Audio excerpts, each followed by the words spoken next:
Hey, welcome everybody. As you may have seen, the person to my left today is not Kyle. However, he did spend about 4 hours on his haircut to emulate him to exact specifications of Kyle. So if you're confused and you're thinking that might be Kyle, it's not. But it is Jim Majors from the Atheist Republic. Hi, Jim. Hello, everyone. 50, by the way. Thanks for having me, Steve.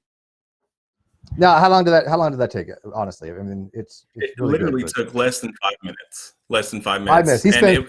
I have to. It's only circumstantial that it looks like Kyle's hair. It's just I got tired of the way my hair was looking. There's no such thing as circumstance. That had to be planned. I spent an hour on my hair. He spends 5 minutes. See the difference that we prep for this thing? All right. Anyways, before we get started with our guest, I wanted to do a quick things for coming up next week. That's what usually Kyle does, so I'm going to do it myself. Next week, we have coming on to the Non-Sequitur Show some interesting guests, actually. We have on Monday, we're going to have Paula Gia and S.J. Thomason coming on. They're going to have a discussion. As we know, S.J. Thomason is an evangelistic Christian who I actually like. I do like S.J. People know I like S.J. She's actually a moderator in our live chat. And that's going to be a fun topic, although I'm not sure exactly what they'd finally decided on. I think it had to do with, was it the Christian missionaries? I'm not sure. But we will find out on that. On Tuesday, we have Kevin Mears. He is a demonologist, a self-professed paranormal investigator. He's going to come on to, I guess, talk about his stories relating to his experience with exorcisms. And I believe he was possessed at one time, according to him. And then on Thursday, we've got Does the Bible Teach a Flat Earth? Clear Cognition versus Nathan Thompson. Yes, that Nathan Thompson, the one that had accosted a NASA employee at that restaurant or food place. What was it? Was it Starbucks? You guys remember? Coffee store, wherever it was. But he got notoriety and fame for that stunt. And then on Friday, we've got Real CGI with Marc Walker. He's going to come in and explain to Flat Earthers once again why things are not CGI. The other thing I want to put out, we have a new channel that's coming up. A friend of ours, some people you may know her by, Christian Santiago, a friend of the Non-Sequitur Show and my particular personal channel. She has been a long-standing fan. She's also a mod in our live chat. Everybody loves Christy. She's starting a channel with Gray Skeptic. It is called The League of Extraordinary Atheists for Humanism. It has 3 premieres ready to go. The first one is going to premiere on the 5th, which is tomorrow. She had 50 subs today, and I was politely asked by a mutual friend of ours to try to get her up to 100. So here's the goal. For this particular hangout, we're going to try to get her up to 100. If we do not succeed by the time this show ends, all we're going to have for the next 5 hours until we do, after our guests depart, is have Jim do agnostic ASMR. That's it. Just nothing but agnostic ASMR. So if you don't want to hear that for 5 hours, get Christy Santiago to 100 subs. Yes. Anyways, welcome, Jim. Do you want to introduce our? Oh, go ahead. You don't take it because I have to do something real quick. So it is all yours. Introduce our guest, fabulous guest. Thank you. Thank you. Well, thank you, Steve, for having me. He's gone, but never mind. We have with us today, we have Marc and Lena Cummings. Hello, Marc. Hello, Lena. It's a pleasure to have you guys.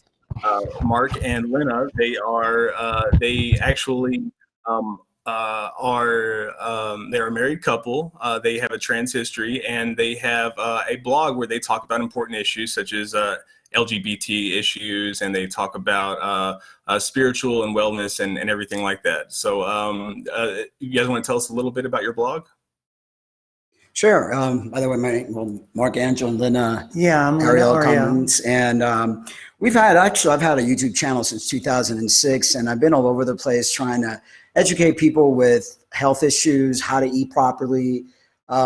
Spirituality has always been my thing, trying to wake people up with the upcoming events, the shift that's taking place in the earth, and get people to be acquainted with who they really are, their higher self, which is part of the bigger, what I call the absolute, the divine, you know?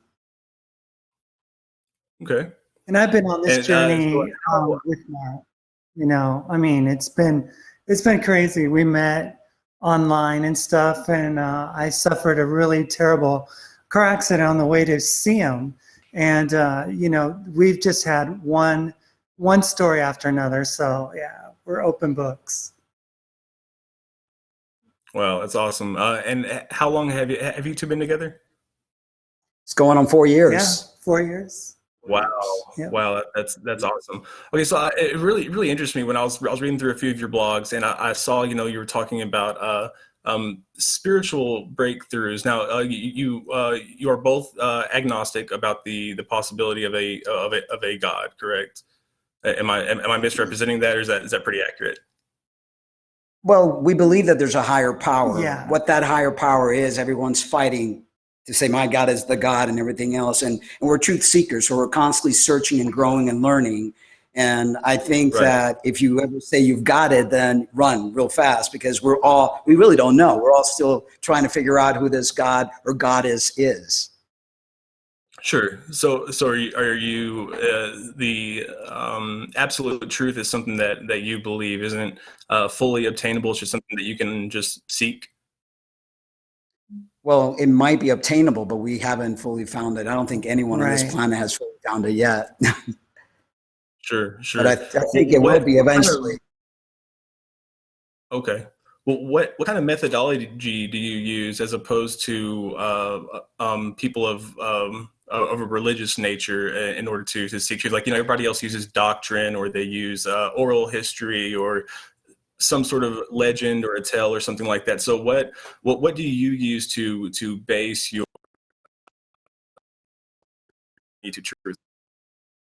I think you I dropped out there personally for a second. Yeah, but I kind of understood the question. I personally use inward meditation, going inside, doing astral projection, really trying to connect with my higher self.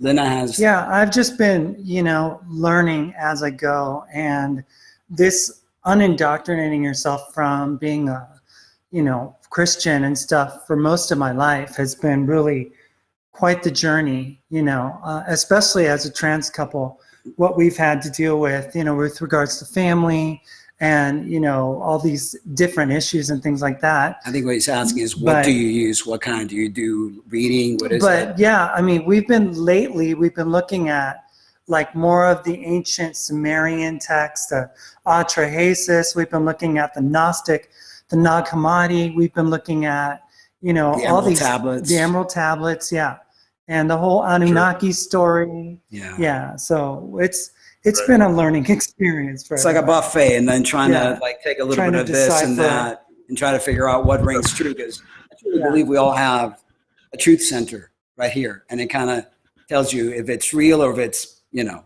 type of thing. Sure. So basically, you think that it's better. I think hang on, you're gonna have Jim, you're gonna have to reset your connection. So go ahead and log back on and off, and I'll continue from where we left off. So you do a lot of readings, what I guess would be like Zachariah Stitchin or Matty Velikovsky, that kind of writings. That and Gerald Clark. There's a guy named Wes Penry has some books out that he provides, for free, actually. And he has a YouTube channel. So we just kind of like been exploring, and we're not afraid to take that trip down a rabbit hole that maybe we might have to turn around on. Yeah. But still, it's just a matter of, really trying to discover. I mean, it's like when you're trying to find a treasure and you're like turning every stone and trying to really find out, what do we have up here, and compare theology and beliefs and things of that nature. And then again, using your truth center. Sure. How did your when it comes to your beliefs? Obviously, you had some Christian upbringings. How did the transitioning, and how did the knowing that you weren't with your gender that you were supposedly born with, how did that affect your belief system, as far as, because a lot of Christians obviously they don't subscribe to a lot of that stuff. To them, if you are gay, if you're transsexual, you're damned, or you're doomed, or you for some reason they just think that that's against God's law. How did that incorporate to your belief system, and did it have any effect in your transitioning? I wanted to say that I think that this whole religiosity is actually what created the transgender issue. Because of all the research that I've done, and I've interviewed people from all over the world that are trans, the majority of them have upbringing of Christian descent. And so it's like, well, they can't be gay. It's almost like they're running away from the gay thing. And so it's almost like, well, I'll just become the opposite gender and everything will be taken care of. I know with myself, I was a lesbian from the time that I was like 13, 14 years old, and I was always, ridiculed. So when I found out about this when I was like 38 years old, I'm 54 now, it was like, there's a solution, At the time, that's what I thought, Yeah. And for me, it was a different story because I was living in a suppressed state for pretty much most of my life. I didn't transition till I was 43, and I'm 48 going on 49 next month.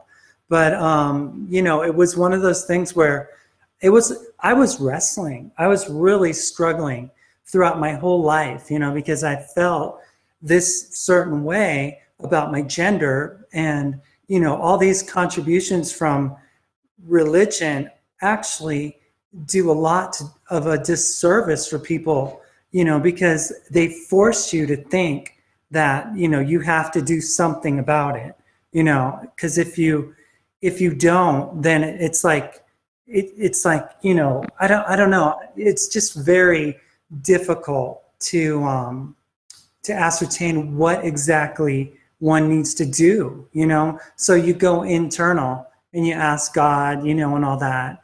And then there came a point in my life where I felt, God was like telling me at the time, it doesn't matter. I love you regardless. You are you. I created you. And, at the time, that's how I felt.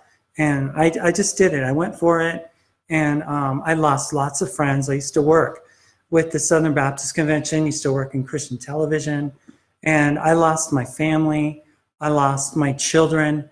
There were so many factors, that came to play. Yeah.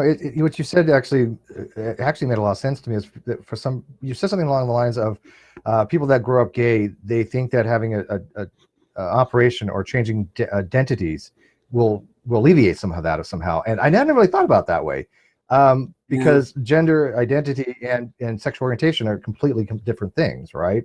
So do you think that maybe some people actually think that way, that because they're gay, they raised gay, or they're growing up gay, they think that changing their sexual orientation will somehow changing their I'm trying to think of a way to explain gender to fix their orientation, I guess.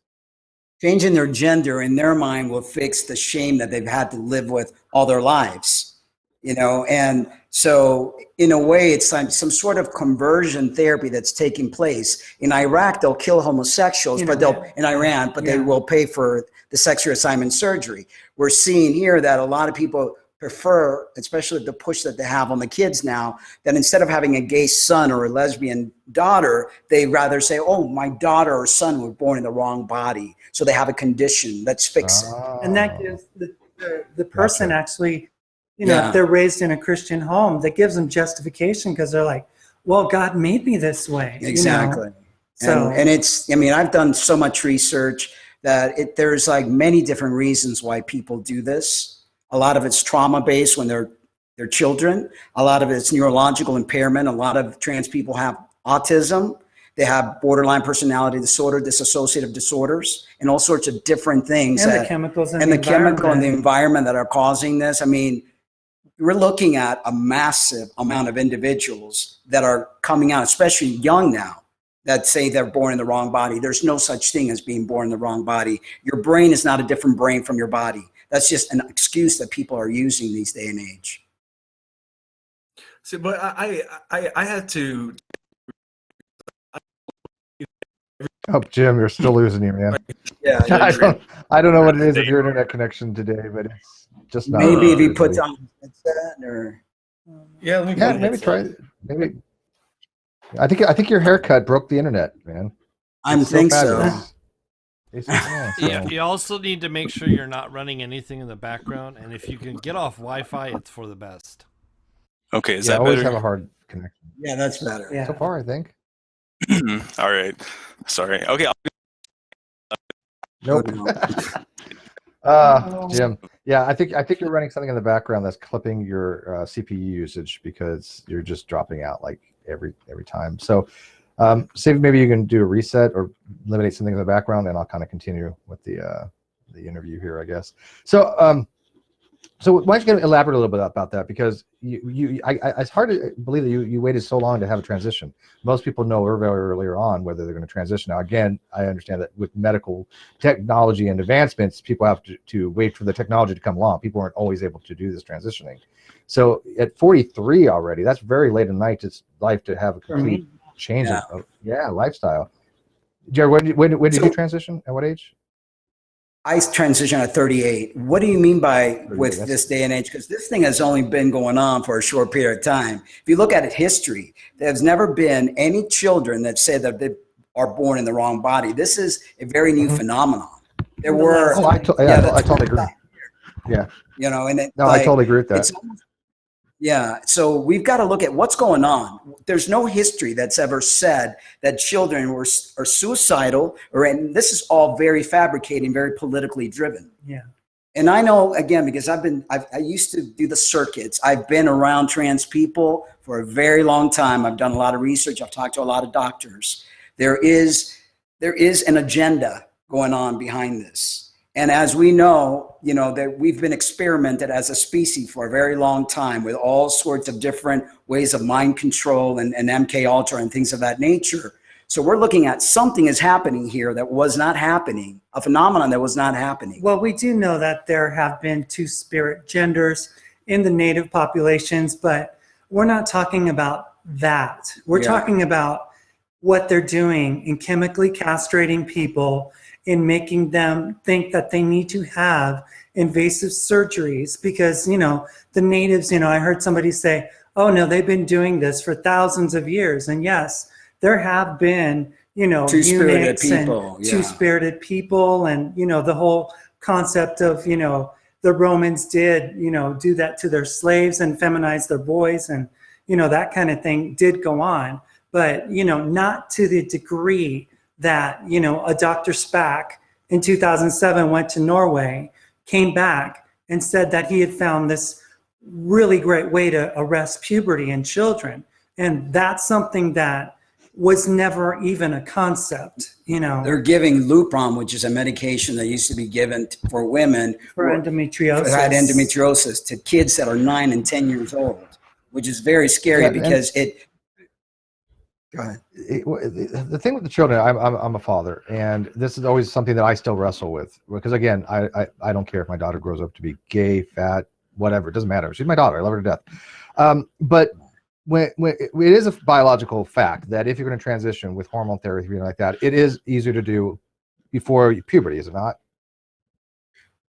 But the thing is, what are we transitioning to? It's impossible to change biology. People are doing things based on some guinea pig reasoning where they're stopping their puberty, which causes a lot of medical issues. It castrates them. It makes them sterile. It doesn't allow their neurological system to develop. It doesn't allow any part of their bodies to develop because puberty is not just about growing hair under your armpits and a beard. Puberty is about developing your entire nervous system, your entire system. So more than 85% or 90% of the kids that are claiming to be born in the wrong body end up just growing up to being either lesbians or gay men. And they do not want to change their body. So to me, it's child issue. Yeah. That's my concern. I mean, at that age, I'm sorry. I'm all for people discovering their sexualities and stuff like that, but at that age, they don't even know what they don't even know. And I know they really think they do. And maybe some of them actually do. There might be that small percentage that, you don't like the term, being born in the wrong body, but that's the general way people look at it. And that phenomenon, as people have been saying that they are not the gender they're assigned, that has been on for a long time. Now, whether it actually is somebody being born in the wrong body, I don't know. That's up for discussion, obviously. Using the word sexuality.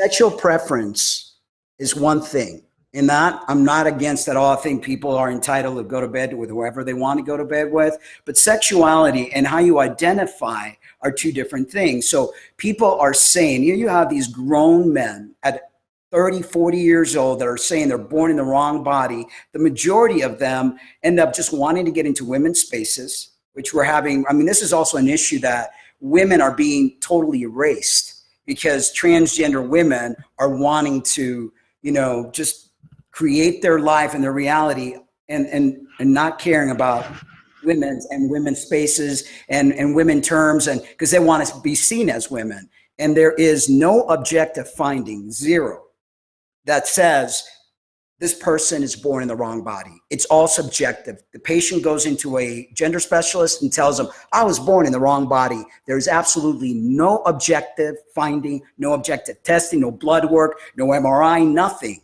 This is just a hearsay. And until they do if somebody, but I don't know how much. Go ahead, Joe. This isn't anything that can be detected by blood or by any sort of medical test.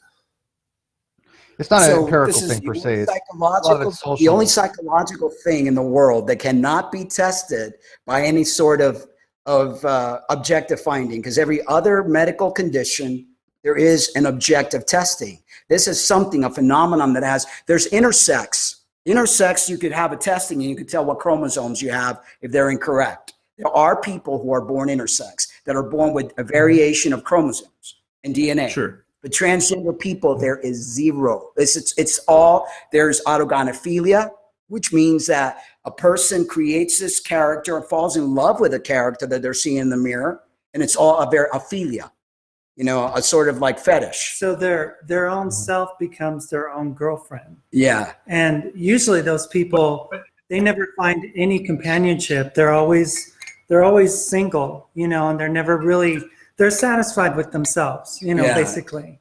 They're happy. Do you think that maybe there needs to be a more thorough process when people do commit to these types of surgeries, commit to these types of transitions? Again, my thing is more with the kids, right? When an adult makes a decision, they have to abide by the consequence of that decision one way or another, right? But my thing is, should we allow children to have these types of medical procedures done? I have some ethical concerns there. Now, obviously, I think there might be some cases where it would be beneficial for them to do so, but the amount of study that's have to go into it, the amount of conversations you have to have with that child with a thoroughly licensed professional are gargantuan to make these kinds of decisions. Do you advocate the position that a child should never have these types of things happen? Do you let your child drive a car? Do you let your child do any type of decision making until, your brain doesn't develop fully till you're 21 years old. That's a reason we're not allowed to drink till we're 21. 25, actually. And so are you going to allow a 9 or a 10-year-old who wants to be Superman, who wants to be any kind of character 1 minute, and then 2 weeks later they change their mind, all because you have an effeminate little boy who's just obviously either going to be gay or just an effeminate individual? Just because you're effeminate or just because you're a masculine female doesn't make you born in the wrong body.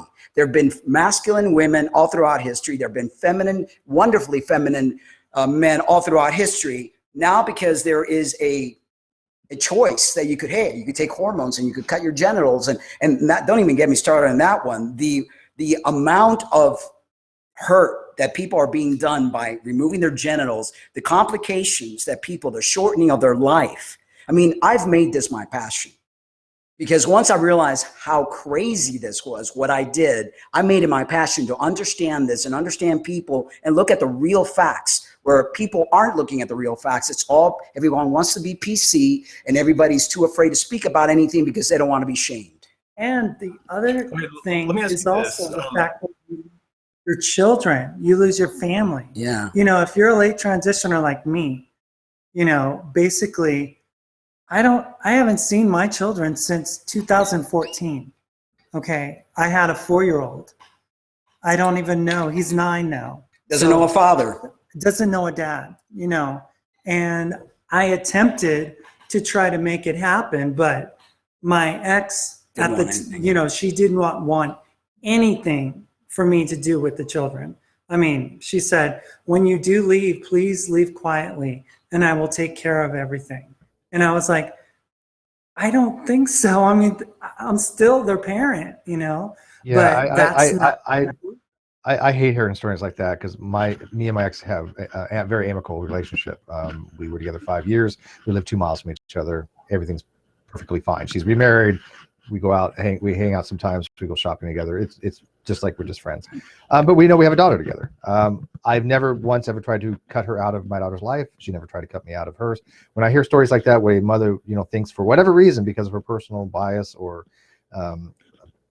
predilection to not having somebody who's not conforming to what she might figure to be the norm, it bothers me, because I don't know the value to that. I don't see any value of excluding a parent in a child's life of any kind, unless this, of course, that parent is violent or criminal or something along the lines of those natures. But yeah, I hate hearing stories like that. They do affect me. And there's lots to say about being compassionate, because I have been really feeling how she felt. I feel terrible for having done what I did, because, you can't, she didn't see it coming, she didn't expect that, it's not her fault, she has her own religious beliefs, so these are things that, I would suggest that anyone who was in my position to just really not do it, because it's not just one generation that suffers. It's not just your children. It's like the grandchildren suffer, it's the future generations suffer, It's like you're forcing other people to transition everyone. Yeah. Go ahead, Jim. But I mean, after a while, we're all forgotten about, and the only thing that really matters is our own happiness. And so, what really kind of, I don't want to say irks me, but what really kind of confuses me about your claim is that science tells us that gender dysphoria is a very real psychological disorder. But there are people who want to express the gender that they feel psychologically, and cross-dressing is not just for people to express their gender. There's many straight men who cross-dress. And there are many transgender people who are not gay, and who were not gay before they transitioned, and that are completely happy with living in the life that they live in. So I understand that some cases, like maybe some people in your case, Lena, may have I guess regret in thinking that maybe you made the wrong decision, or maybe that you got something else first before transitioning. But what would you say about the people who pursue transitioning for the pure reason that they want to express the gender that they feel, and they want to resolve those feelings of not being able to express themselves? Okay, first of all, you say that there's no science to back it up. There is absolutely nothing. It's all junk theory. Number one, there's nothing wrong with cross-dressing. And we never say anything about people not expressing themselves. Express away. Just don't go the medical route, which you're going to harm yourself. You're going to harm your kids. And that goes for children. I mean, it's like if you're a feminine boy and you want to wear dresses, go right ahead. But don't go saying that you're born in the wrong body and have your body altered. I mean, that's like a. So I think you're you're saying that you kind of draw the line at the medical procedure, because changing what would be the phenotype, the actual right, because it's just cosmetic, and all it's causing is a lot of medical issue. Yeah, and there's a lot of research. There's people detransitioning. Many people are coming out detransitioning, but they're afraid of being bullied. They have no support whatsoever. I mean, we tried detransitioning, and the Social Security office, oh no, it's only one way. Yeah, it's only one way. And it's like, what? And it's like, it's such a political push right now. I'm telling you, Jim, I mean, this has been my baby for a very long time. I feel that I'm well-versed in speaking about this issue. Because you clearly know the topic. There's no issue with that whatsoever. You're clearly well versed. What about the people who transition and are not gay? I mean, what do you believe leads them to transition that are not gay? But we're talking about hormone therapy as well. Okay. Let me ask you this. What do you mean by transition and are not gay? Because they weren't before. Okay, is that a man that's turning and wanting to transition into a woman who likes going out with men? Is that what you're saying? For instance, a woman who transitions into a man who is very much attracted to men, and when she transitions, she gets a sex change because she identifies as a gay man. Okay, so are you listening to what that sounds like? A woman that transitions into a man, like somebody like me, for instance. It's not my if I were to be position. attracted, I feel, but but I'm trying to explain to you, like if I transition from a female to a male, right? And there's something that happens when you take testosterone that a lesbian, as I used to be, all of a sudden became attracted to men. And there's many reasons, because a lot of trans men were sexually molested. They didn't trust men. My father was an alcoholic, beat on my mom. So I started going out with women because I didn't feel safe with men. When I did this, and all of a sudden my sexuality started to change. And it's like, and that happens to a lot. I mean, a huge amount of trans guys, they all of a sudden start becoming attracted to men. But again, we're dealing with traumas. We're dealing with chemical changes in our brain, because testosterone changes the brain of a human. So there's so much,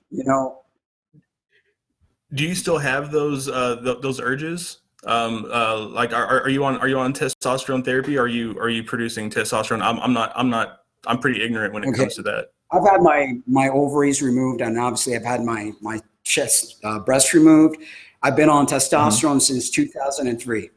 I've come off and on because you need to do that, or else you're asking for trouble. Cancer causing stroke. I've lost many friends to heart attacks, strokes, and suicide. After people transition, their suicide rate goes even higher, because something happens to the chemicals in your brain that make you more prone to depression, anxiety, and suicide. The studies out there are. Do you still have the same attraction to men? Still doing the testosterone therapy, or was that just a period? I still do small amounts. My wife still has her male genitalia. Mm-hmm. Yeah. And like before, I wouldn't, when I was before the transition, I wouldn't even think about touching one of those things. Well, it's a very complex. It's a very complex subject. I mean, there's a complexity factor that goes into these things, because again, it's not just dealing with what's the phenotype is, what your reproduction system is, or your genitalia. These are psychological things that go into this. Now, correct me if I'm wrong. When they have done brain scans, and they've done the sample size of what they say be a typical female type thing, right? Of a mind scan. All those so tests those are. Yeah, those aren't, you can't really tell with the amount. I mean, to this day, the brain still has not been fully studied. You can't take somebody that's alive and really study the brain exactly to say, well, this brain is transgender, this brain is not. Right. They've even come to the terms where your brains aren't sex. Your brain is based on programming behavior. Also, when you take hormones, it changes a lot of the chemistry. It's a biased so test. It's a very biased test. It has been proven to be biased. But more importantly than that, than that is what happens to the kids. This is really about the kids. What takes place, we don't know. Even the doctors would tell you, like Dr. Garofalo from the Lurie Children's Hospital in Chicago. He specifically tells his patients, whether they're transgender men, boys or girls, that they don't know exactly where this is going to take them, and that they're not sure, and that they're just, they're just kind of like, guinea pigs. Basically. I'm all for setting limitations on that, because you should be at an age to where you can make rational decisions like that, like life altering decisions. I am 100% on board with you as far as that goes. When I'm arguing my points, I'm mostly referring to transgenderism as a whole, as a consensual adult, an adult who's capable of making that decision. And that's fine, but what people don't understand, the majority of people that are in the transgender umbrella have been known to have some comorbid condition of mental issues, whether it's anxiety, depression, like I mentioned, autism, neurological impairment. These are all people that have not dealt with the issue at hand, so it mimics that something's wrong with their gender. There's a lot of new studies now, and a lot of psychologists who are going against the PC norm and are saying, wait a minute, we need to look at this a little bit better, because these people go ahead and they transition, and they're still suicidal. They're still not happy. They're still, dealing with the same problems that they dealt with before they actually transition. Now it's worse, because now they're on a hormone that makes them more suicidal, makes them more violent, makes them prone to all sorts of diseases. They've lost their families. They've lost their friends. They've lost their jobs. Now what do you do? In order to find happiness. And so we're saying that happiness stems from something that we obtain. I mean, as human beings, we go, I'm going to be happier if I get the raise. You get that raise, you get tired of that job, and you're still not happy. I'll be happier if I buy a new car. You get that car, you're still not happy. Because happiness is not something that you search from the outside. Happiness is something that comes from within. So either you're happy before you transition, you're not going to be happy afterwards, because you've got to be happy with yourself. I know it's anecdotal, but what would you say about the people that have transitioned and have been very satisfied with that? Now, me, for example, I can't place myself into that mindset. I was born cisgender. I happen to like women a lot. I can't even. I know what it means to even say that I think like a female. It's a non sequitur to me. So I understand that some people, whatever you're born is, I do believe, by the way, there's two sexes. I get a lot of crap for that, but biologically it is two sexes. There could be multiple things of genders, but in biology it's two sexes for the human species. But but again, I wouldn't know how to put my mind into that position to think like a woman, right? And not the same thing as being gay, right? My partner is gay. That sounds weird. Totally different. My partner, for the show, my partner's gay.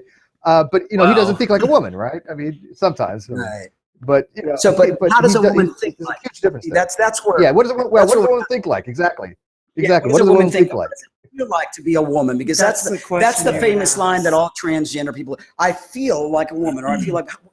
How does a woman feel like? I mean, that's like very disrespectful to say that a person born a man knows what a woman feels like. You might be a gay man and might have some, more emotions than another, really alpha man, but it doesn't mean that you feel or are born in the wrong body. And that's what I'm getting at. Express away. Wear all the dresses you want, all the makeup you want. But don't go around saying you're born in the wrong body and you're just as much as a woman as any other woman. Then what differentiates a woman from a trans woman? There's got to be. There should be like a third gender. Yeah, like an X. Give me an X. I'll be happy with that. For those of us that don't, really identify with our original birth sex, and we don't ever have the opportunity to become the other sex, then just give us another gender marker so that nobody else is offended, nobody else is confused or triggered, because I'm seeing some people are triggered. It's like one of the things, and then no one's asking for a third gender specifically. We're just saying that if a person is going to identify outside of where they typically would have if they had their sexed body living with it the normal way, then just allow for that distinction. Exactly, because go ahead. Yeah, I think there's something to be said there. I know people they get really triggered on this topic. People, when I say that biologically speaking, there's two sexes. That is a fact. I mean, we're not beasts. There's not a third sex. Hermaphrodites, intersex. No, there's XX and X. Chromosomal. Yeah, you have Klinefelter syndrome, Turner syndrome. You have chromosomal abnormalities. These are all different things. But when we're talking about strictly in the most broadest view of biology, the male is the one that donates sperm or has the potential to. The woman has the ovum or the potential to receive it. That's biology. Now, there's complexities that go into that. But if you can take a reductionist approach, I'm sorry, there are only two sexes. I've never met a biologist who would disagree with that. Let's take a look at anorexia nervosa. Okay, let's take a look at anorexia nervosa. An anorexic person looks in the mirror and they see a fat person. It doesn't matter how skinny they are.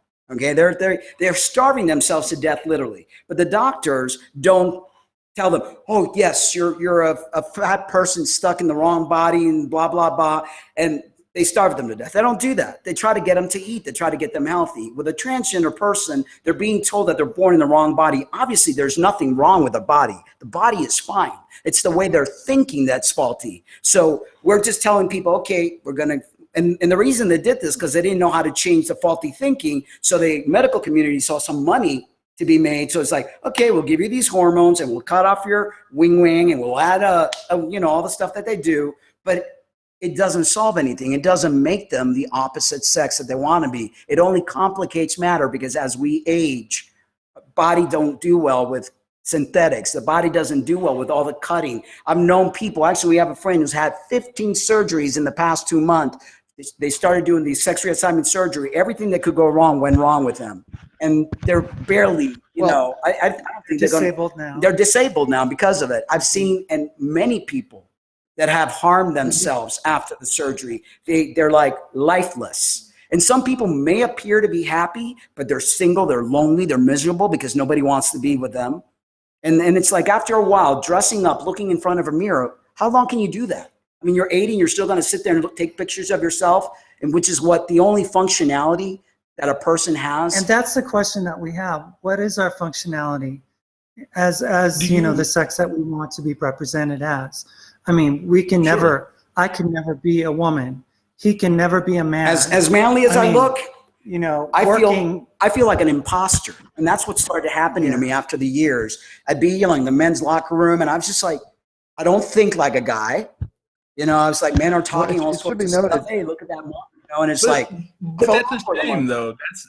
But Mark, that's a shame to me, because you shouldn't have to feel that way about yourself just because you chose to take some hormone therapy, take testosterone in order to change your outward appearance, in order to better represent the way that you felt. I mean, that you should not feel that way. And it's because society has demonized the transgender community since the early ages. Transgenderism didn't start when the medical procedures started. Transgenderism didn't start whenever the hormone therapy started. Transgenderism has been around for a very long time. I'm sure you know this, but they've always been oppressed.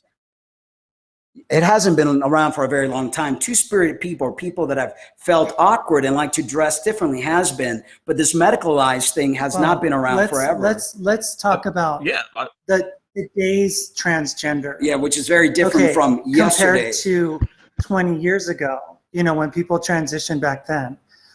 It was a much different thing. Yeah. I mean, people just were, they just did it and they lived their lives, and people just, didn't make a big deal out of it. You know what I mean?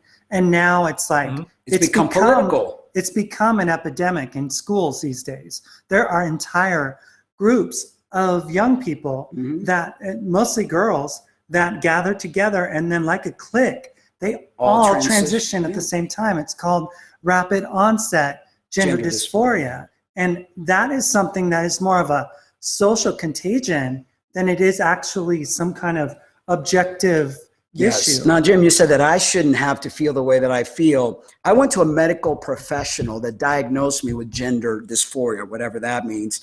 But they really don't go into the depth of detail of like, oh, you were sexually molested. Oh, wait a minute, you feel this way. Oh, you're ashamed about being a lesbian. They don't go into that stuff. And people know not to go in there and tell these things to the therapist, because you're not going to get your letter to get your hormones and your surgery if you do that. But that was even before. And that was back in 2003. The gates are down now. Now they don't even care. Now that anybody that says they're born in the wrong body, anybody. Anybody, well, I mean, anybody. There are often underlying factors to our illnesses. For example, I have depression and anxiety and PTSD. Each one of those things, when I was diagnosed with them, they very little of it had to do with my past. What it had to do with was the way it was affecting that my emotions were, the way that my brain was working. So it had, while yes, the things that happen to your brain are results of what has happened to you, and can be, things can be very, very influential in your decision making and in the way that you think about yourself. But that doesn't necessarily dictate that people are transgender because of X. Like there doesn't always have to be an underlying factor that is external. You know what I mean? It can be internal. I think but there is external factors. But here's the thing. It needs to be pointed out. Correct me if I'm wrong, but these are just cosmetic surgeries. I mean, for all practical purposes, you're not changing sex. I mean, there is no such thing in reality as a sex change operation. There just isn't. These are cosmetic surgeries, just like any other cosmetic surgery. When you go to a plastic surgeon, these are things they change the way that the appearance is, but you're not actually changing sexes. And so when you think that when when people have these surgeries, is it okay for them to think though that they literally are changing genders if it helps them, or you think that it doesn't help them at all, or they realize they're not changing?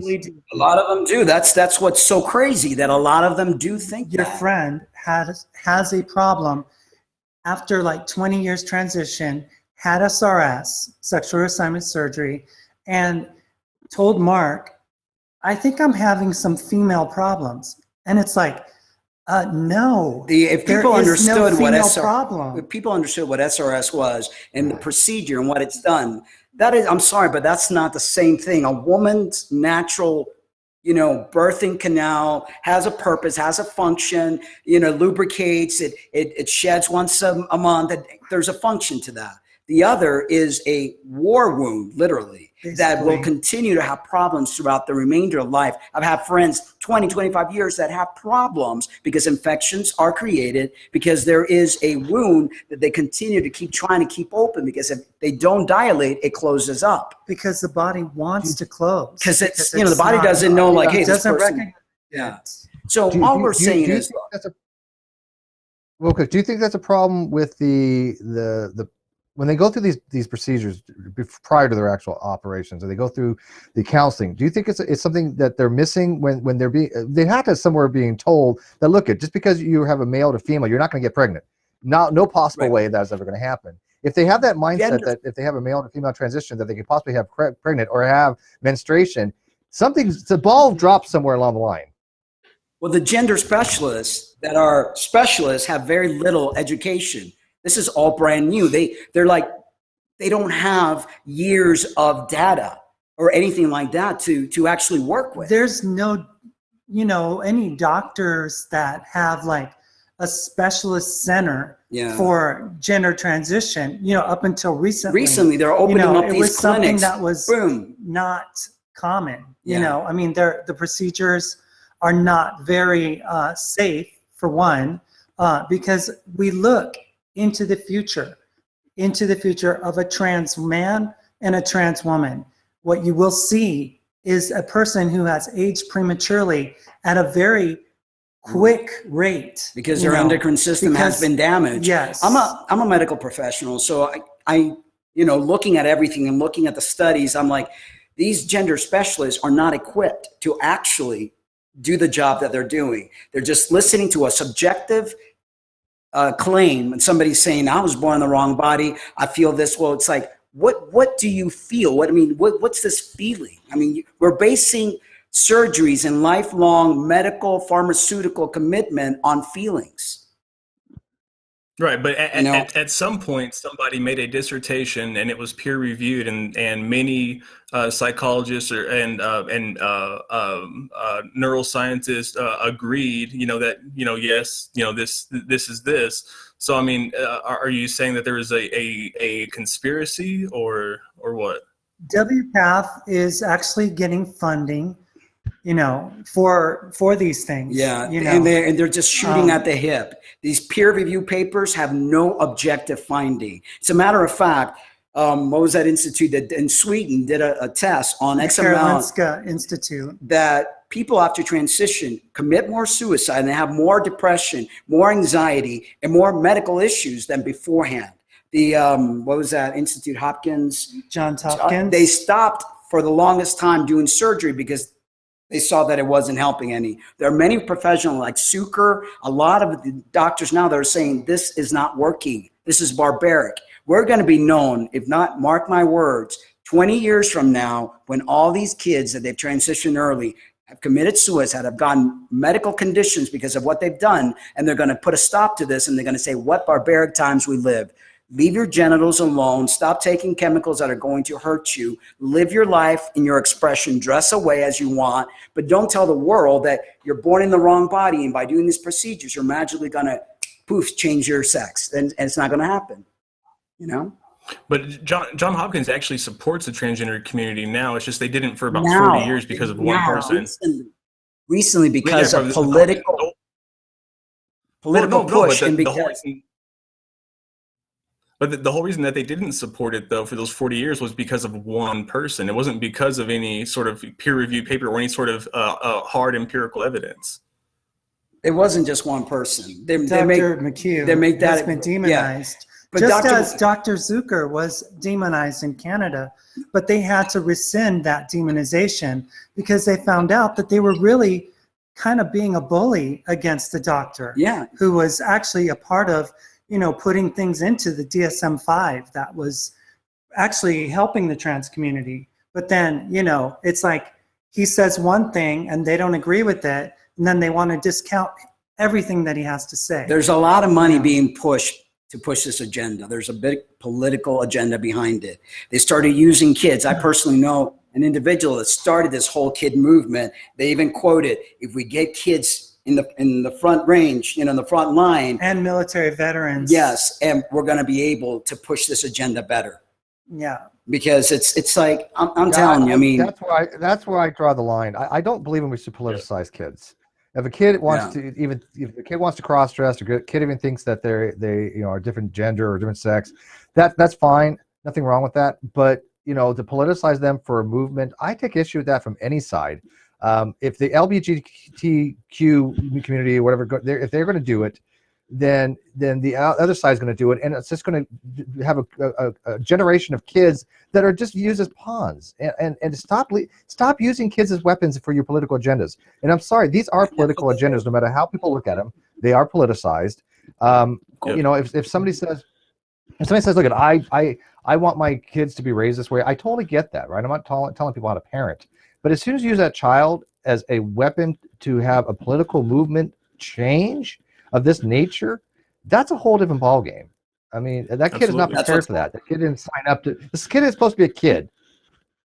Right. I feel very strong. So to kind of lighten things up a little bit and kind of change the subject a little bit, and something a little bit more recent, these bills, these bathroom laws where they've been trying to implement, where people who identify or want to dress as a certain gender, express themselves as a certain gender, cannot be allowed in the gender that they identify with. Well, what is your stance on that?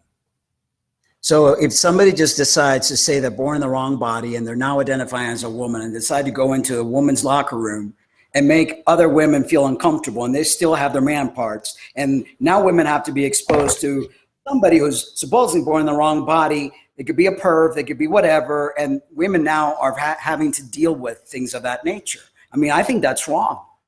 I think that's totally wrong. Well, I mean, use a neutral bathroom, use an intersex bathroom. Shouldn't be a place for you to basically show that you are that gender. It's kind of like they use it as this. I've got the right now. It's part of their validation. I'm a woman now, and I get to use this. And like I said, But they're not flashing their genitalia here. Like we're just talking about somebody who just wants to use the bathroom.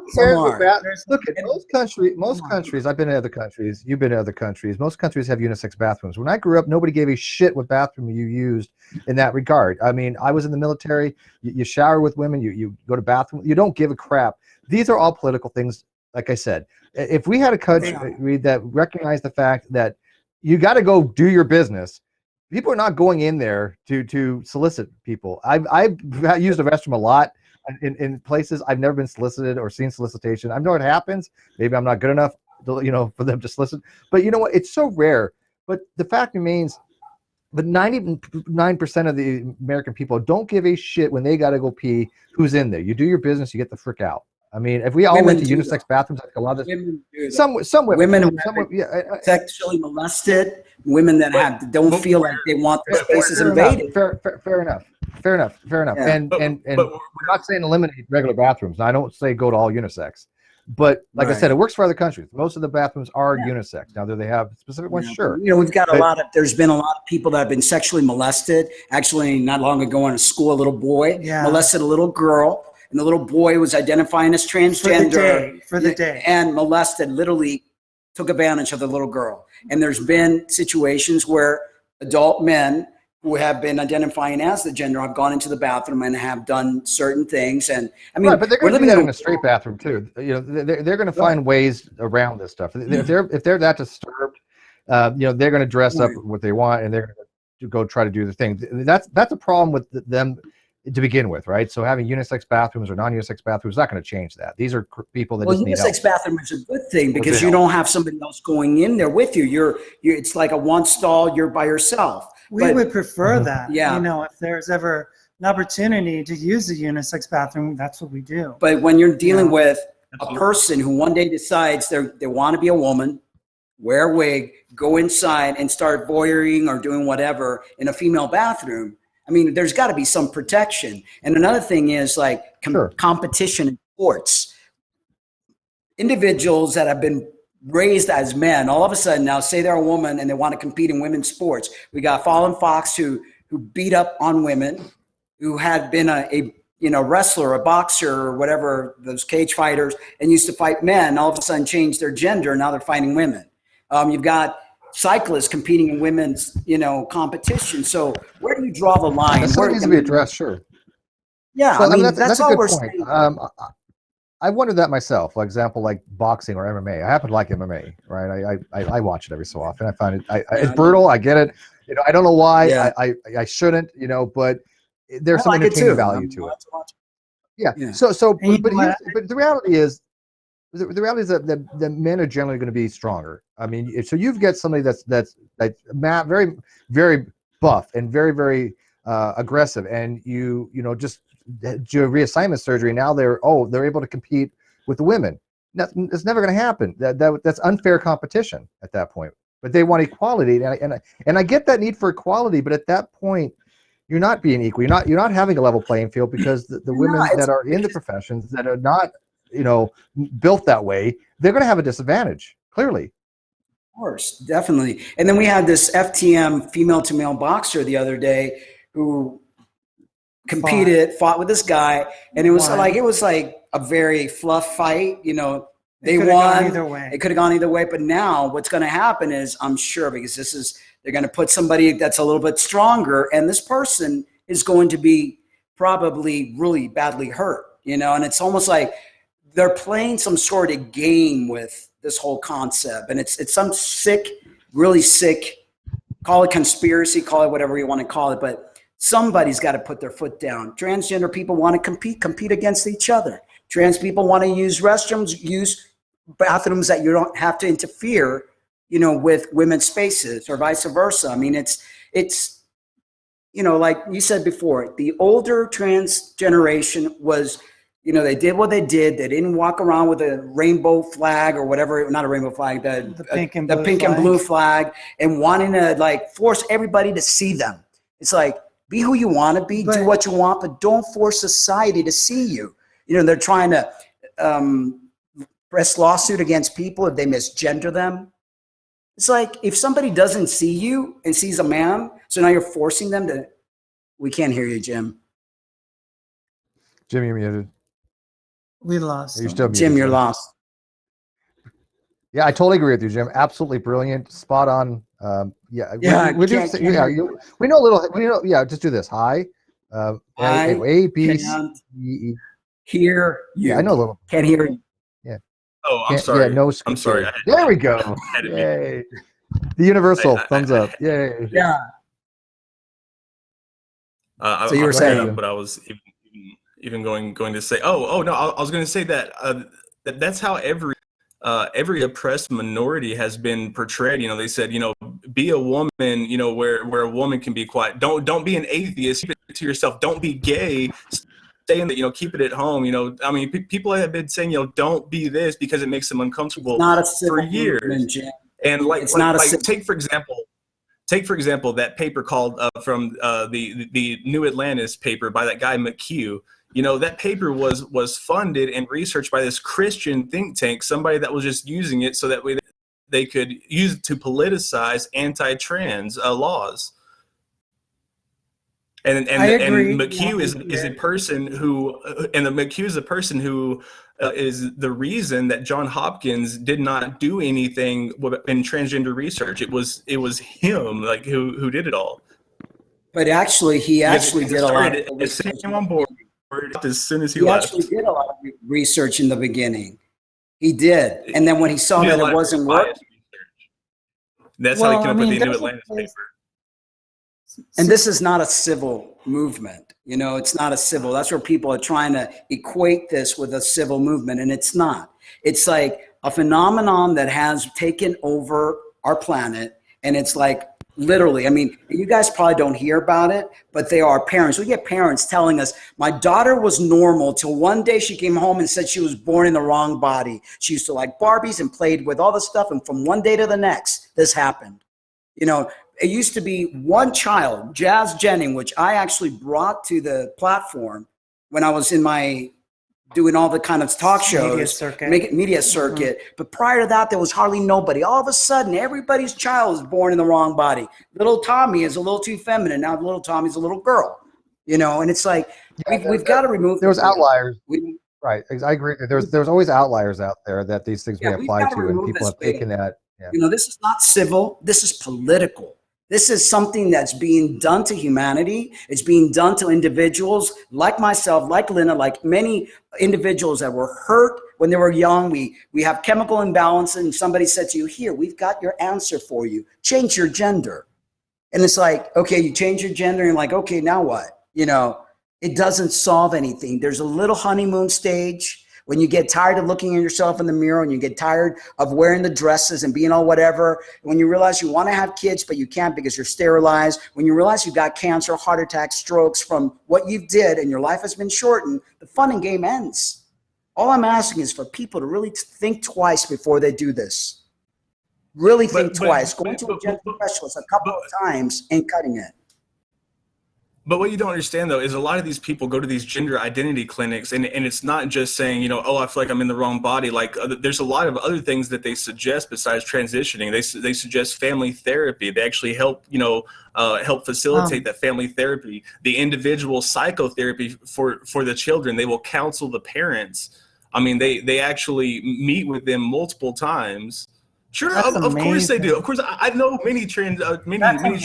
No one ever did that for me. No one ever. We get parents that go, we brought them in one time, and they're like, boom, we've got to transition. You on some tea. I don't know where you're getting your information. Of course, the parents who don't agree with that would say it.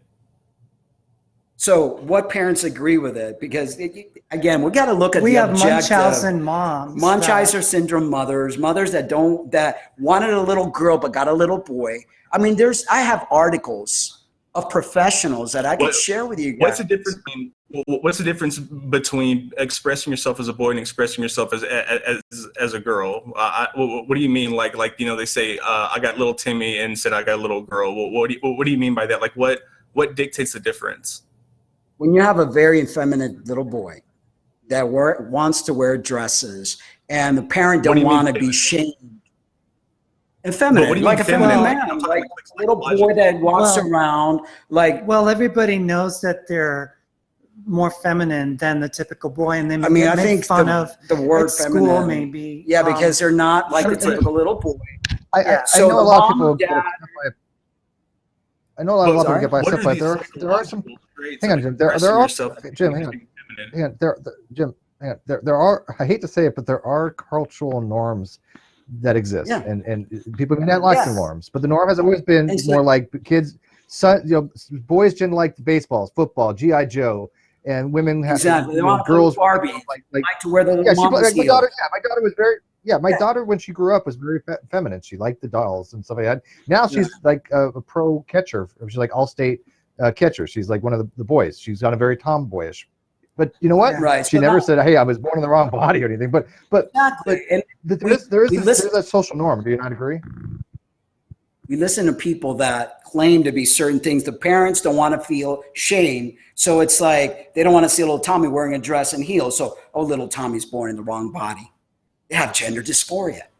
And it's like, no, that's not true. They also have to go to an endocrinologist and actually have their hormones tested before they can be identified as having gender dysphoria. Hormones tested? No, Jim. Actually, endocrinologists there are multiple fields of study that go into it. It's not just the psychotherapist that decides it solely. Okay, there has to be other checks and balances. There's no gatekeeper. They got rid of the gates. There's no gatekeeper, and the endocrinologists are not even They're not even well versed on this. A lot of them are, you've got a few clinics that have been put out for this that are specifically there to transition. I could send you a ton of research, Jim. But endocrinologists they're not trained to identify gender dysphoria. They're specifically trained to identify the hormone levels. That's all they do. They give the hormone levels. There's no hormone that's it. There's no very hormone objective. level. No, there's no objective. But what's Nothing. objective about just putting more testosterone in a female or putting more estrogen? No, I'm talking about. I'm talking about, like, if they go in there and say, you know, my son's a daughter, it might be a chemical imbalance. It might be a hormonal imbalance. So they go to an endocrinologist to see, hey, do I need to give my son testosterone supplements to fix this? They don't put any that kind of stuff on a little kid yet. I mean, if they do, that's like child abuse. What they do post puberty. Obviously, I'm talking about post puberty. Okay, all they do is put them on blockers so they don't get the puberty, but they don't test. There's no test that says, because every human being level, like your level as a team, right? As a team, hormone levels are it's like this everywhere. It's everywhere. It can't be. It's not ethical. Right. But if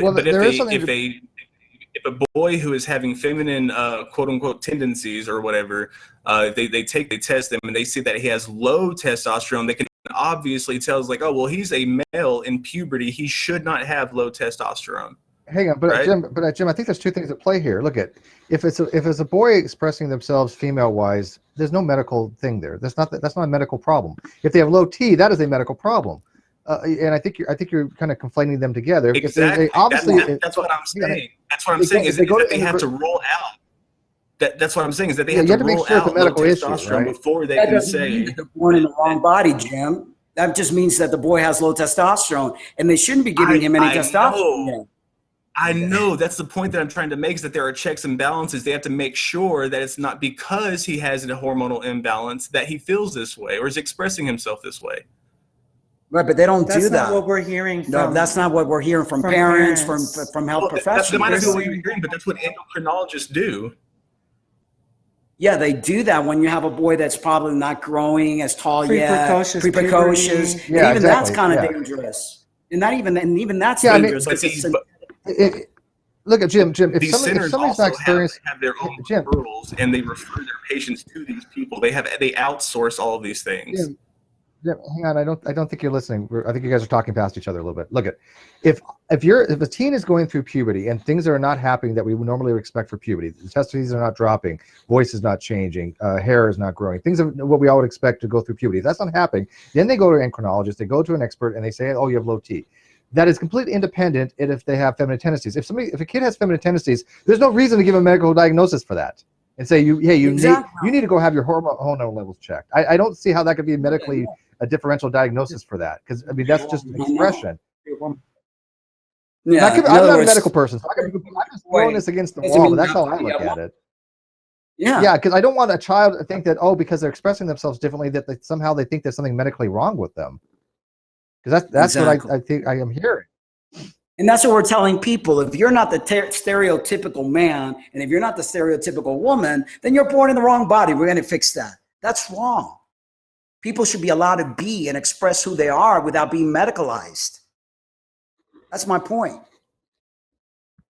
Do you agree with that, Jim? How do you see the future of the transgendered movement? Like, well, what is your ideal vision for the future for people who want to express themselves? For them to express themselves. I've been in the LGBT community since I was 16 years old. I've had great friends that were drag queens, great friends that were very butchy women, and they expressed themselves dressed like guys. A lot of guys dressed like women. They all lived happily ever after. Nobody talked about killing themselves. Nobody talked about having depression. They just lived. They hung out. They had a good time. Ever since this movement has come along, you've had cross-dressers that cross-dress in the privacy of their home throughout history. What's happened? What has happened to this world all of a sudden? You know what's happening? It's nothing all of a We- sudden. we- It's just that well, it's become available. It should become available to further your transition, so to speak. So first it was hormonal therapy, then it was sex, a full sex change operation. So I mean, is it possible that in the future that we can get more safe procedures that can allow people to do this? Would you be in favor of it then? Why? Why? Because a person is a feminine man. Would they want to become a woman? Because they don't feel. Why don't we teach society to learn to accept people for who they are? It's not my business, though. They don't need my justification, nor do they need yours. All they need is their justification. If they feel like it's best for them and it's safe, would you be okay with it? You know, we watched this documentary where they were testing people's minds and putting electrodes so they could control people in doing what they want them to do. The CIA has been doing the minds of men. The minds of men. And they were doing all sorts of really weird practices. Okay, so it's none of my business that somebody's going to get implanted with whatever, or they're mind controlling us, or they're going to put a chip in our bodies to control us. This is barbaric. What we're doing, we're telling people that if they're different, they can't be different. They have to fit neatly in a box. I find that to be horrible. I find that to be eugenics. I find that to be, you know. I agree. But to say that the people are doing this solely so they can fit in the box is completely false. I believe that people aren't doing this so that they can conform to society's view of who they are. They're doing it to conform to the view of who they see themselves as. Well, see, it starts in stages because, like, when a person first transitions, they have goals in mind. You know, like when I transitioned, I had goals. You know, I wanted to get a tracheal surgery, you know, to rid the Adam's apple. Then I wanted to get breast augmentation. I wanted to get SRS. And this is what people do, right? And it basically creates a dopamine high for them, you know, so they get to a certain level and then they peak there. And then after that, it's like, I've done everything. Right. Now what? I saw you put there just expressing their own personal. It's not our own personal. Like I said, I've done a lot of research. I'm a medical professional. I've been around many trans people since 2003. So it's not our personal. No, that's well. Let me clarify. Matt, you're giving your personal stories because I'm not an expert in this topic. I don't know shit from Shinola, right? So people that are being a lot of people are being upset and they don't understand is we're allowing a guest to come on and express their story and relate their position. You don't have to agree with their position. Maybe some people won't. I don't know enough about the topic to agree or disagree with them, to be honest with you. I'm just asking the questions, Jim asking the questions. If it's something that you're not interested in, you can watch other things. But to say that they're promoting transphobia, they're transsexual, and you know, I don't understand that at all. But that's their famous line: transphobia, hate.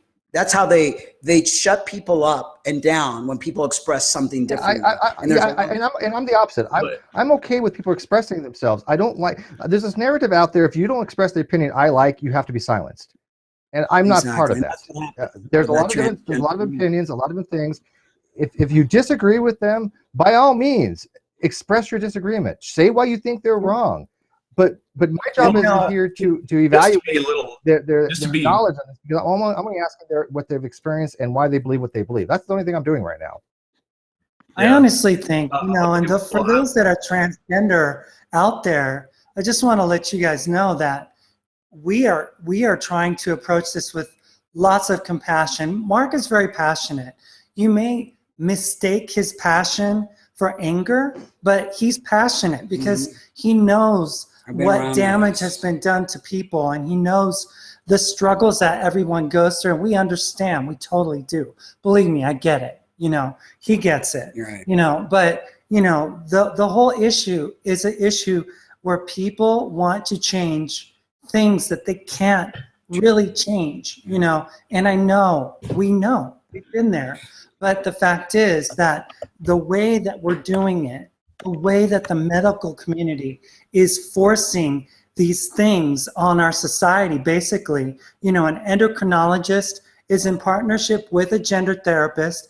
We talked about it with somebody who said that they were getting kickbacks from the gender therapist, getting kickbacks from the endo for referring children to them. So, I mean, this is a lot more than just you know. I'm getting. Hang on, Jim. I'm getting a little concerned here. Wait, Jim. I'm getting a little concerned here because I'm just asking questions and I'm being vilified. Jim's asking questions and I'm trying to clarify his questions.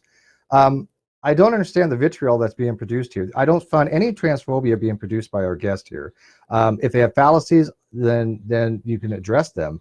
But to criticize the guest because they're coming on and telling their story about what is happening in their personal viewpoint, there's nothing wrong with that. Absolutely nothing wrong with that. And if somebody disagrees with it, by all means, disagree with it. But don't, if you don't think this episode had any value, that's fine. I think it did. I'm actually educating I'm learning something here. I may not have to agree with them. I don't know, but I do have a daughter, and the concerns would be for me if she had to go through these things. So there is a probative value by asking these questions. That's all I'm trying to do. I'm nowhere positioned to evaluate what they're saying. I'm sorry, I'm not. If you do know about gender studies and you are in a position, then evaluate it then. But I'm not in that position, so stop asking me to. Exactly. Well, see, that's what happens with a lot in the transgender community. Angry. They get angry. I mean, we've been vilified. They don't have the ability to cope. They don't. They don't know how to communicate. They don't know how to. It's like what I'm speaking, I've researched. When I'm speaking, I'm not just pulling it out of my hat. It's stuff that I've since 2003. That's a long time. I've been on many talk shows. I've educated. I've done seminars. I'm a medical professional, so I know what I'm talking about. This is politically driven. This is very subjectively driven.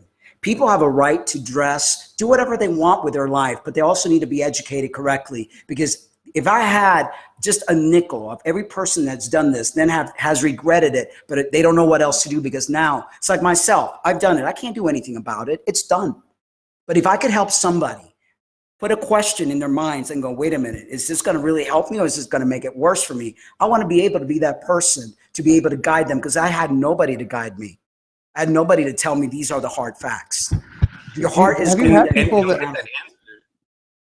Well, what if that answer is after you ask that question, after you've exhausted all of your means, they still say, yes, this is what I want to do. For example, Marc, you've got a kick-ass beard. I am so fucking jealous of your beard. But there's no way you could have gotten that beard without hormone therapy. I mean, you could with certain other medications, but there are side effects. That's another fallacy. Just because I took hormones, I have genetically predisposition. I mean, you could have a heck of a lot more testosterone than I do, but because I had PCOC, because I'm intersex, my mom took DES in Cuba to prevent miscarriages. So I had a lot of androgen, even as a female. So, it's like women definitely could grow beards. But have you had experiences with people what I'm saying is like in order to continue growing it to the extent that you are, it takes hormone therapy. And you obviously embrace it. You obviously like your beard. You enjoy your beard. So I mean, and to me, part of having a beard, because part of having a beard, usually because the whole androgen and testosterone and everything like that is usually found in the males. The testosterone growing the hair, and it's not normally found in women. It's actually there's a lot of women that do in order for a woman who wants to express herself as a man and have a beard, how can she do that without transitioning with hormone therapy? How can she do what before having hormone therapy? Like I said, when I did this in 2003, I thought this was the path. I thought this was the way to go. How can she grow a beard? What I'm saying is, in order for a woman to fully express herself, for a woman who is transitioning into wants to be a man, who wants to express herself as a man, how does she grow a beard without hormone therapy? She probably doesn't unless she has PCOS, which a lot of trans women do. So what you're doing is because you're saying that there are side effects like there are with any other medical procedure or any other risk associated with any other medical procedure or medication, you're saying that you are setting limits on her happiness, on her potential happiness, on her parameters. You're saying that you can only express yourself as a man at this point and you can't go any further. So we're going to base happiness on a beard. We're going to base happiness on a beard. Some people do. Wow. Some people do. I base my happiness on beer and weed, but not everybody does. To be honest with you. I mean, I'm a little deeper than that. I mean, back in the day when I did this, I drank the Kool-Aid. Now that I'm 54 years old and I'm spiritually evolved, I don't see this as happiness. I mean, I see this that I probably have shortened my life from the years of hormones, that from the surgeries that I underwent, the hysterectomy at 38 years old. I mean, there are ramifications. Yeah, some people are happy when they go on a drug trip and they think that gives them happiness. We've got to look at a bigger picture as society. We can't be so superficial with things and think that, and that's the problem with today's day and age, that people think that they do something, they're going to become happy, but they don't think of the long-term ramifications. They don't. And that's what I'm saying. I kind of, real quick, Steve, I kind of have to argue that and say that I don't think that you're thinking about the long-term ramifications either, because what you're talking about is the eventual removal of an entire community, and then telling people that they can't express themselves past this point. You're setting limits on people in the way that they express themselves. I'm not setting any limits. I'm just giving people warnings and saying, hey, this could happen, and don't think that this is going to buy you happiness. Express yourself. Don't allow the medical community to use you as a guinea pig to move their agenda, or children, which there's a lot of money. Do you know how much it costs for a blocker? $45,000 for 1 year. An implant. Well, there's a lot of money. That's just the healthcare system, but that's just in America. You go somewhere else and it's not going to be that price. All right, but that's what's pushing this, is the healthcare system. Pharmaceuticals. But we're talking about something that doesn't just exist. But we're talking about something that doesn't just in the United States. Yeah, this is worldwide. This is also in countries that don't have the same pharmaceutical issue that we have. There's something to be said here. This is a business. There is a business attached to this. There's no question about that. Of course, every medical procedure is. So right. I mean, of course, but these are. But I think the argument that they're putting forth is that these are cosmetic changes. They're not actually medically necessary changes. That there might be psychological issues that can be evaluated differently, where you don't have to do changes to your body or harm to your body or long-term changes to your body, which like Marc had said, these are injuries that are healing for a long period of time. They are life-shortening in many cases. They are hormonal therapies that have to last for decades, if not a lifetime sometimes. Are you advocating, Marc, that maybe some of the people that think they might want to go through transitions, just to maybe stop and pause and say there might be alternatives to this where I don't have to make those kind of radical changes, and I might have to have more of a psychological approach where I'm more comfortable in things, because from your experience, and again, these are just your evaluative things from your position, they don't help in the long term. Exactly. People should I'm trying to have a meeting of the minds here. I really do want to hear your argument. People should look deeply within themselves and find out, what is the problem? Is it childhood trauma? Is there neurological impairment? Is there body dissociative disorder? What's going on? Were you sexually molested? Look at all these things. Work through the psychological first before you go into the cosmetic of thinking that you could change your biology, which, as you agree, you can't change that. That's right. It's all cosmetic. I think the elephant in the room is that happened in your past. Granted, you can get counseling for it, but I mean, once you reach that point, I mean, where there's no, you've exhausted all efforts. I mean, do you think that transition is a cure at that point, or do you think they should just live with what they have? It's not a cure. It can't be a cure of something because it's not. Here's the problem. It's not a medical. It's not a medical. Yeah. Does not go away even when people transition. We have friends that have fully done everything and they still suffer from gender dysphoria. I want to put the elephant in the room out there real quick though, Marc. And by the way, I think I called you Gerald earlier when we first started because I thought I was reading something else, so I apologize for that if I did. But here's the big picture. Do you advocate that nobody should ever have these operations? Because then at that point, I'm not on board. I think people, if they really think that this is what they want to do, then not forward. I mean, if this is what they think is going to make them happy, it's their lives. If people would ask me, Marc, do you recommend this? I would say no. They're adults. The adults have the right to do what they want. If they would ask my opinion, would you recommend this, Marc? You've done it. You did it since 2003. I would say no. It solves nothing. But it's up to you. It's your body. I don't have a problem with that.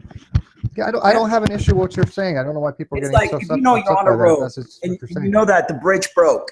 and that somebody fell off the bridge and there's people coming, I'm going to go, hey, stop. You're going to fall off that bridge. I'm going to tell people that if they want to keep driving and fall off the bridge, that's their problem.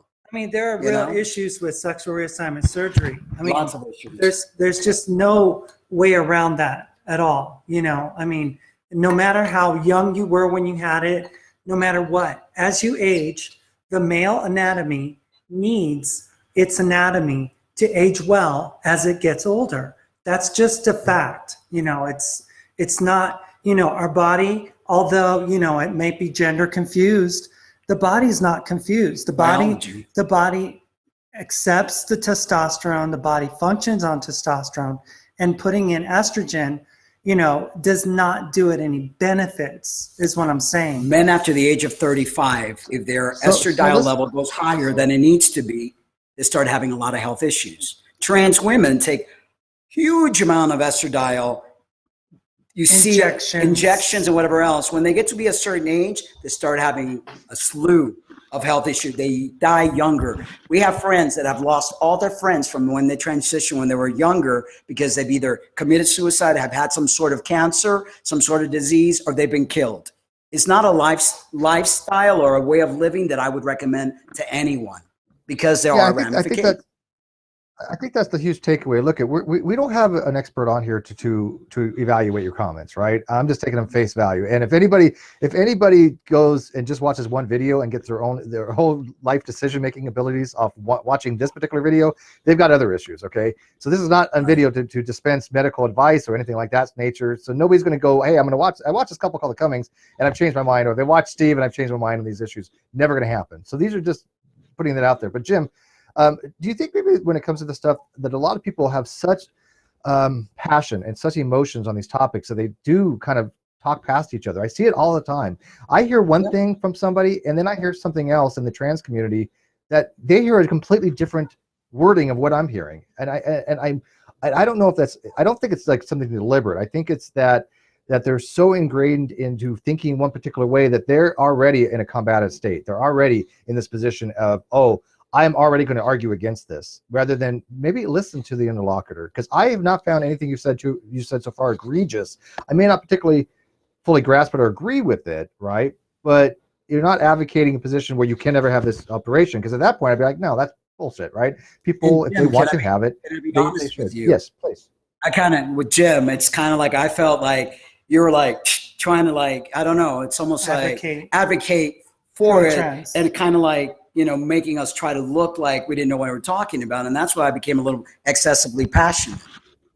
Because you don't feel that right now, right? I mean, you know somebody or you might yourself may be having questions about it or something, and then I'm getting, you know, from you. Yeah, I think wait. Is that to me or to Jim, by the way? Well, no, to Jim. To Jim, because okay. But go ahead, answer, Steve, because you heard it. So no, I just want to make sure to whom you were referring to, because I was like, I don't mean to come off as combative in this. I actually, people, I do that a lot with flat earthers, obviously. Okay. No, you've been very. Yeah, but I mean, originally you weren't. Well, I'm sure that I am coming off as combative, just because some of the ideas that you say and the way that you present your information is dishonest, in my opinion, because it feels like that you're taking the argument around children shouldn't. Hang on a second. Let me finish. I'm just saying that I feel like you're taking your argument for against transitioning for children or for people who aren't of age, and you're applying this to the whole community. You're using your personal experiences and applying it to the community, saying, I don't think it should be done, and I will tell anybody that it shouldn't be done because of these reasons. When you get down to it, when you are of a deciding age and you do it, the only argument that you have are medical side effects and psychological side effects, the same thing that goes with any medical procedure or medication that you can take. And go ahead. Right. But, you know, we are the guests in the show, and this is our opinion. And I believe not just based on opinion, but on the research that I've done and on the different individuals that I've come across and interviewed. I've interviewed hundreds of people in the transgender community, and I've read many peer reviews and I've read many things. So this is my opinion and my wife's opinion. But what I'm saying is like, he came across pretty combative, you know, in a sense. And people on here are saying that we're pushing an anti-trans narrative, and it's all couched on our beliefs in the fact that children are being used. And, you know, that's not what this is about, people. This is about the fact. I didn't see that either. This is not, I mean, these are innocent children that we're talking about. And I'm not trying to use them as a prop or anything. This is just the trans community is using them as I agree. I agree with that argument completely. And then the thing we're saying about, you know, people not being able to dress or whatever, we've never said that. I just said people can do whatever they want. That people need to really look at the bigger picture of what they're doing to their bodies and what does it feel like to be a man and what does it feel like to be a woman? Because this whole transgender agenda is based on feelings and not facts. So let me ask you: have you had engagements with actual medical professionals? And when you bring up these things, I've even trained in the beginning when there was nobody. Yeah, and I've got his YouTube channel. Pardon me? Do I know people in the science field? Yes. And what was their contention? Because the contention in neuroscience is that gender. Go ahead. It's a neurological impairment that is people are seeing as something wrong with their gender, which has absolutely nothing wrong with their gender. Neurological people with autism tend to be very tunnel vision, and it's like a bulldog that grabs hold of a bone and doesn't let go. And so they think that their answers are by changing their gender. You're looking at people that are 40, 50, 60 years old that have had an entire life in the gender that they were born as without a problem. From one day to the next, all of a sudden they feel like they were born in the wrong body. People have had children, many children, and they've lived happily ever after. All of a sudden, boom, because of neurological impairment. You see it all the time. You see it. How many trans people are out there that transition 40, 50, 60 years old? How many people out there get depression at 40, 50, 60 years old? Okay, or Caitlyn Jenner. Look at Caitlyn Jenner. All of a sudden, nobody that used to know Jenner before would even say remotely that they were trans. What happened there? Is there some sort of some trigger hormonally that takes place? What's going on? People that just from one day to the next, people have to really think. You know, and then they go, "Oh yeah, when I was a little." It's the exact same thing that happened with the LGBTQ community. There weren't I didn't know very many homosexuals until people started coming out. When people started coming out and normalized homosexuality and the LGBTQ community and started waving the flag and being loud and marching in the streets, that's when that's when people saw who they were. I want to make sure I get it right, because hang on, if it is their argument, then I'll push back on it. But I want to make sure I get their argument right. I don't like strawmans. I believe in normalization of these things, right? Of people, acceptance for transgender, gays, homosexual. And I really get upset when people say that you have a different opinion, you're labeled transphobic or you're labeled, anti-gay. That's all bullshit. That shit needs to stop. There are actual people that are out there that are very transphobic. None of them are in this room. None of them watch probably this channel. If they do, they can fuck off. That is not even, something to be brought up, right? Just because people have different opinions, you're not transphobic or against gays or anything like that. But I want to make sure that that when you say that transgender people should not have the positions they're having as far as boisterous. I don't think you're saying stay in the closet, right? You're not saying if you're trans, just shut the hell up and go away, right?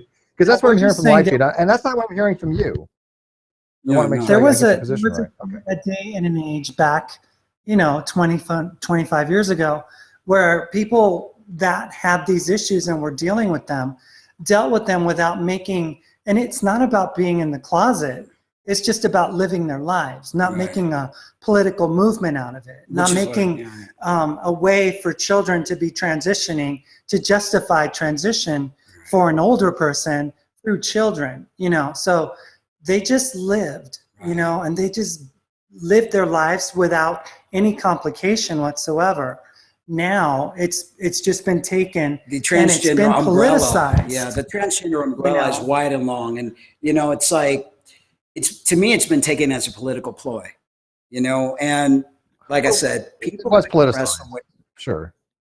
Yeah, extremely politicized. Yeah. But so the charges I still think you're transphobic, and I apologize for that. I really do. Please accept my apologies on that. There are some people that just. I don't get it. I really don't.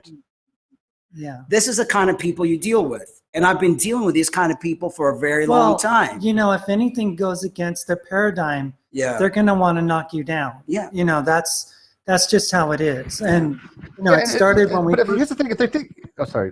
Finish. I'm sorry. Please finish. Oh, go ahead. Go ahead. No, please. You started when you what? No, I just said, you know, it started early on. Like when we started talking about the dangers that children are facing, we were all of a sudden labeled as transphobic from the very beginning. Called TERF. Trans exclusionary, whatever. Radical feminist or something. And because that's the way they shut... I've seen that happen, yeah. Right, yeah, the trans exclusionary radical feminists. Yeah, and that's how they shut that you brought that up. And we're trans. We're trans. You know, I mean, it's like if we can't talk about this issue. But they exclude them, right? Right. There is actually a group out there, trans exclusionary radical feminists, that are radical feminists that exclude trans, and they're yelling at people of being accepting. I don't understand that, but there's one person in the live chat that I've been watching that actually has been a voice of reason. I'm not that familiar with them, so apologize, but everything they've said so far is legit. And May Bowen, I think she is transgender, but she said, I just think that they are wrong. Okay, fair enough. And what they're saying does not represent myself or any transgender people that I personally know. I want to talk to them. That's fair, right? If somebody says that you're wrong, nothing wrong with that, right? And they say maybe you're misrepresenting, maybe you don't represent us, but to claim that somebody's transphobic is, to me, just a personal attack, because you're just saying I don't like their opinion. That's it, and does not make somebody transphobic because you don't like their opinion. Stop that, Steve. But that's what they use all the time. That is their tactic. They call people transphobic, hater, phobe, this, that, and the other. That's how they shut the conversation. They don't allow people to speak in schools. There should be two sides of everything, right? We're going to be told that we weren't trans, or we weren't trans enough. Yeah. I mean, these are the arguments they're going to use. They're going to say, "Oh, well, you guys weren't trans to begin with." Yeah, it's like no. We went through the same gender specialist, same testing that everybody does. But there should be two sides. You know, like there's a Republican and a Democrat. You know, there should be individuals that are all waving the flag, and there should be people that are saying, hey, there's a warning sign to this. Be careful. And I agree. Think twice. I agree with one of the commenters saying that our passion gets in the way of our message sometimes. And that's what we're trying to work on, is trying to be compassionate, but not be so passionate that we get, like, our message gets lost in the perceived, like, transphobicness or something. Right, but it's the way that Jim, you know, it's because I felt like, you know. But no, I'm just talking about the comments here that were being, you know. Right, because, I mean. Stated here. I wouldn't have been as passionate if I didn't, like, I felt like Jim was, like, evaluating completely what we were saying, and it was like, I mean, Steve has been very neutral, but I'm gonna get the most shit for that. I tell you right now, I'm getting the most. I will be having after this episode, and I'm used to that. I am the shitlord, I guess. I'm going to be having the most comments, people criticizing me for being neutral, for doing what I'm supposed to do by just asking the host questions. Kyle's not here. Right, usually the Kyle's a good cop. I'm bad cop. That's how we designed this show to begin with. Kyle's a nice guy. I'm not the nice guy. It's the way it works. We're loved. But, you know, Kyle's not here. And so. Right. If I've misrepresented your positions at all, I do humbly apologize. That is not my intention at all. But I do attack some of your arguments. I do definitely critique that. But if I in any way misrepresent what you're saying, please immediately correct me. I don't in any way want to misrepresent you. Because I wouldn't create any lies. I mean, everything that I've spoken to you guys on the show is stuff that I've researched, that I've had conversation with professionals with, that I could back up on an instant. I could send you links of everything and where I got all my information. I don't just pull stuff out of my hat, you know, because I've learned that with the trans community, you have to have backup information, or else they're like, I mean, data is king, right? Statistics is king, right? I mean, like I said, the only real concern that I have is the child issue. I don't know the efficacy of that. You know, I want to have the child have the best life, and if that involves gender reassignment, hormone therapy, that's it is. You know, but I have a hard time wrapping my head around a child making those types of decisions and not being influenced from the parents in some ways, because I know there's parental influence on these things. You're right on having those worries, because 90% of the kids that identified being born in the wrong body grow out of it when they go out through their puberty, and they become either gay men or lesbians, or just, they just outgrow it. 90%, there are studies out there. But do you think there's a push by the trans community? Pardon me? Do you think there's a push by the trans community to kind of move away from people that might grow up gay and have them be trans instead? I mean, to somehow normalize it? I mean, do you think that might be a reason why they say, you know what, you might be gay, but you know what, you might be trans too. You might have gender dysphoria. Do you think there's a push for that? And again, I'm just throwing that out there. I'm not saying that's the case. I'm asking the question. So before you jump on me live chat, I'm just asking that potential question. When I look at the word gender dysphoria, which was a term that was created by a man, I forgot his name, who was coining, anything under the umbrella. What is gender dysphoria? No, Harry Benjamin. No, some guy who coined the gender dysphoria term. But what do we mean? Because every human being on this planet has some sort of dysphoria about their body. They're not happy with what they look. If you got straight hair, you want curly hair. If you're overweight, you want to be skinny. If you don't have enough muscles, you want more muscles. If you have blue eyes, you want brown eyes. I mean, no one's ever happy with what they have. So we're telling society, you're not happy with what you were born with. We have a way to change it. And because changing it is going to make you happy. So you think.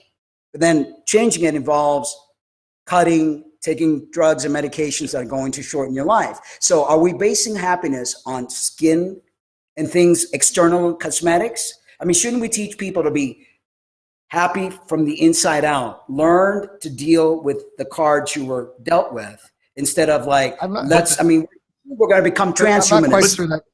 But I'm not quite sure that qualifies as dysphoria.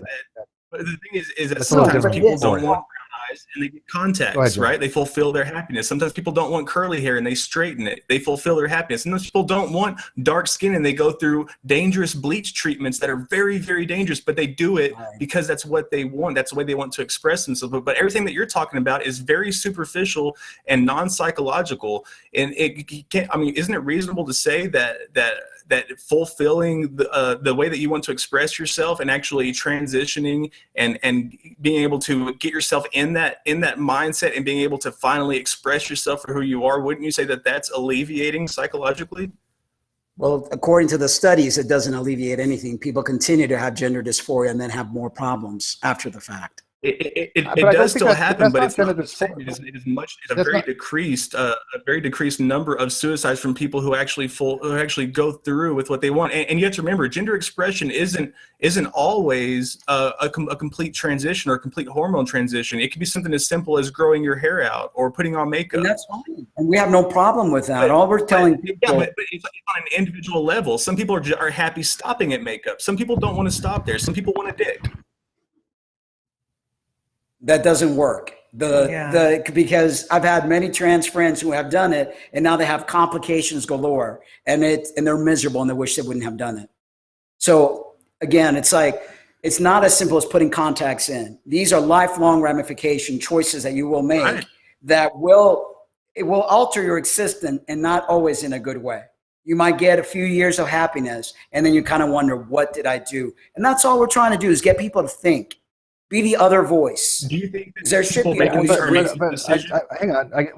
Let's clarify a few things. Informed, without any evidence or without any educating on it. Do you think that before they have that they should have to go through some sort of an education session or anything?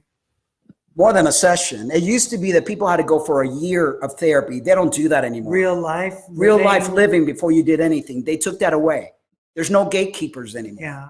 Anybody and their mother that says they're born in the wrong body could go to an endocrinologist. They don't even need the psychological letters anymore. They've removed it. Why is that, I wonder? But here's the thing. The way you describe dysphoria is not dysphoria. Body dysphoria would be somebody who looks at their body and they visually see something different. If I'm very, very overweight, and I think I'm very, very skinny, right? That's a dysphoria. Right. Just being unhappy with the way you look, that's not dysphoria. So there are women who have breasts that hate their breasts. You know how many women contact me and say, I've always hated my breast, but they don't go cutting them off and saying they're a man. Dysphoria would be more. Dysphoria would be if I have like a D cup and for some reason I visualize an A cup. That's a dysphoria. There's something that's disproportionate There are between people the that have that kind of stuff. But what I was trying to say is that a lot of people aren't happy with how they look, how they feel. But people don't just give them chamblant to go do, like there's a disorder where people want to have cut limbs. Yeah. They cut their limbs, and the doctors literally, go and perform limb cuts because they feel like they're an amputee. So we're dealing with, yes, a mental disorder, which the transgender community will say they don't have a mental disorder, but there is something going on neurologically. Well, so in my opinion, I understand what you're saying. I understand what you're saying, but there's a disorder as well that people like, for example, that they for some reason are happy or thinking that they shouldn't have a leg, right? They're born with 2 legs, but for some reason they have dysphoria that they imagine themselves with 1 leg and they want to have it amputated. Exactly. That is a psychological condition. That is a dysphoric condition, right? It's not that they're just unhappy having 2 legs. They literally think for some reason they only have 1 leg and that their body doesn't match the visual perception they have. And again, I'm an idiot on this stuff. Go talk to Shannon if you want an expert, somebody who can talk about this stuff in any kind of reason. But I'm hoping making sense to people in the outside. In the trans community that believe they're born in the wrong body and that they need to cut their genitals and make a facsimile type of vagina to make themselves happy. And then they get it. And then we've even interviewed people who have done the surgery and now they feel even more dysphoric after the surgery because now they feel more now. But not everybody does that. What percent of male to female there's a lot and more coming out. Transgenders. But what I'm saying is what percentage of male to female transgenders do a sex change? There's a lot. There's not like maybe 30%. Yeah, but those that do, Right. It's a very small portion of the population because they are happy. They are happy at that level where they stop. So I don't really disagree with you guys a whole lot. I think some of the science maybe is a little bit misresearched maybe, but that being put aside, I think that it's wrong for you guys to draw a line anywhere for anybody or to attempt to draw a line. I mean, knowing that, any kind of dysphoria, people who have A cups and want D cups, they go and they have breast implants that are incredibly dangerous, but we have come so far. And the only reason that we've come from the dangerous silicone that we're using to what we're using now is because people get those operations, because that science is perpetuated. And that's the only way that things get better is by people willing to sacrifice themselves for their own happiness. But they're still dangerous. I mean, even though it doesn't take away. Of course they are. Sex is dangerous. But the reason I brought up the reason to do it, they're individuals and they have every right to do whatever they want to do. So if you're transgender and you want to do what you want to do with your body, that's your business. But if you ask us, we're going to have an opinion. Yeah. And if you ask me about transitioning, I'll have an opinion because I'm without my kids now since 2014. So I'm going to say, you know what? Not that I regret doing what I did because I have been able to see life from a different perspective, but there's a lot to pay. There's a price to pay for doing this. And that's all. It's like people should learn that there's 2 opinions and there's 2 views in life, and that should be allowed. And it shouldn't be called transphobic. It shouldn't be called hateful comments. We could be transphobic when we're trans. It's just like it makes no sense. I'm 54 years old. I'm trying to be the voice of reason for a lot of people. They don't have to take my advice. Obviously, they're going to do what they want to do, but I think with the history and the education that I have and the amount of research that I've done, I don't think this is the answer. And people do this thinking they're magically going to get happiness and they're going to get better and their dysphoria is going to go away. The dysphoria doesn't go away because... The reason I brought up the whole body dysphoria and the amputee situation, would you, if an adult said, you know what, I really want to have my left foot cut off or my left leg cut off because that's what I'm having this mental state that I shouldn't have that body part, right? And agree, it's not a mental illness, it's a mental state, right? Do you think that person should have the body part cut off, or do you think they should go through evaluation and treatment to have the psychological condition change rather than, and by the way, I don't know the studies. But when they do, if they do amputate the body part, what other studies? And by the way, if you have any of these studies, please give them, because people do ask for backup, and you should. If you go to study, or a number, you should be able to back up them to study. But if somebody does have a body part amputated, do you have any idea what maybe the satisfaction with them going, okay, I'm happy now, I'm content with my life, or have anybody saying that, you know what, it didn't really change anything about my mental condition? If a doctor performs that kind of surgery, and doctors take an oath to do no harm, okay, They should be stripped of their license. they should be stripped of their license, because if that person has a healthy limb and there's no reason to remove it, then we're looking at ethical practice with a doctor. That person has obviously something going on, because you don't move healthy limbs just because the person doesn't like that limb or doesn't want to have the limb, or they feel they don't need to have the limb. People like that, if they're suffering because of it, then why not? If it gives them a better quality of life. Why should they be suffering? There's got to be a disconnect somewhere. There's another issue going on there. Yeah, you're right. Yeah. There is, but we don't know what it is. Right now, we only know what we know. But are we going to let that person live a less than quality life, or a less than desirable life, just because we haven't reached the full science to it yet? I mean, how do we get there? Well, first of all, they need to do a lot of therapy with these individuals. They need to really find out what the issue is. There might be some sort of neurological impairment that is not making the connection between their peripheral nervous system. Something's going on. But you don't think they're not doing that already? You don't think they're not going through therapy and trying to figure out what's wrong? You don't think that they're just going in there and saying, "Oh, you don't want your leg? Okay, I'll take that off for you." There's not enough people. They're not going to do the studies. They don't waste money. First of all, they are doing the studies. I can provide you with papers on the studies. I don't even have it pulled up right now, but I've read several studies that I can think of over it, like medical papers. First, there are ethical considerations about chopping off healthy body parts. This is a fact in biology, as far as I would think. Right? I mean, if a doctor does that, I would think that that's just common sense. I just think we're living in a society that has lost all sense of what's right and what's wrong. Its compass has just been totally. I mean, we're looking at people trying to be PC. Well, if it makes you happy, do it. No, I mean,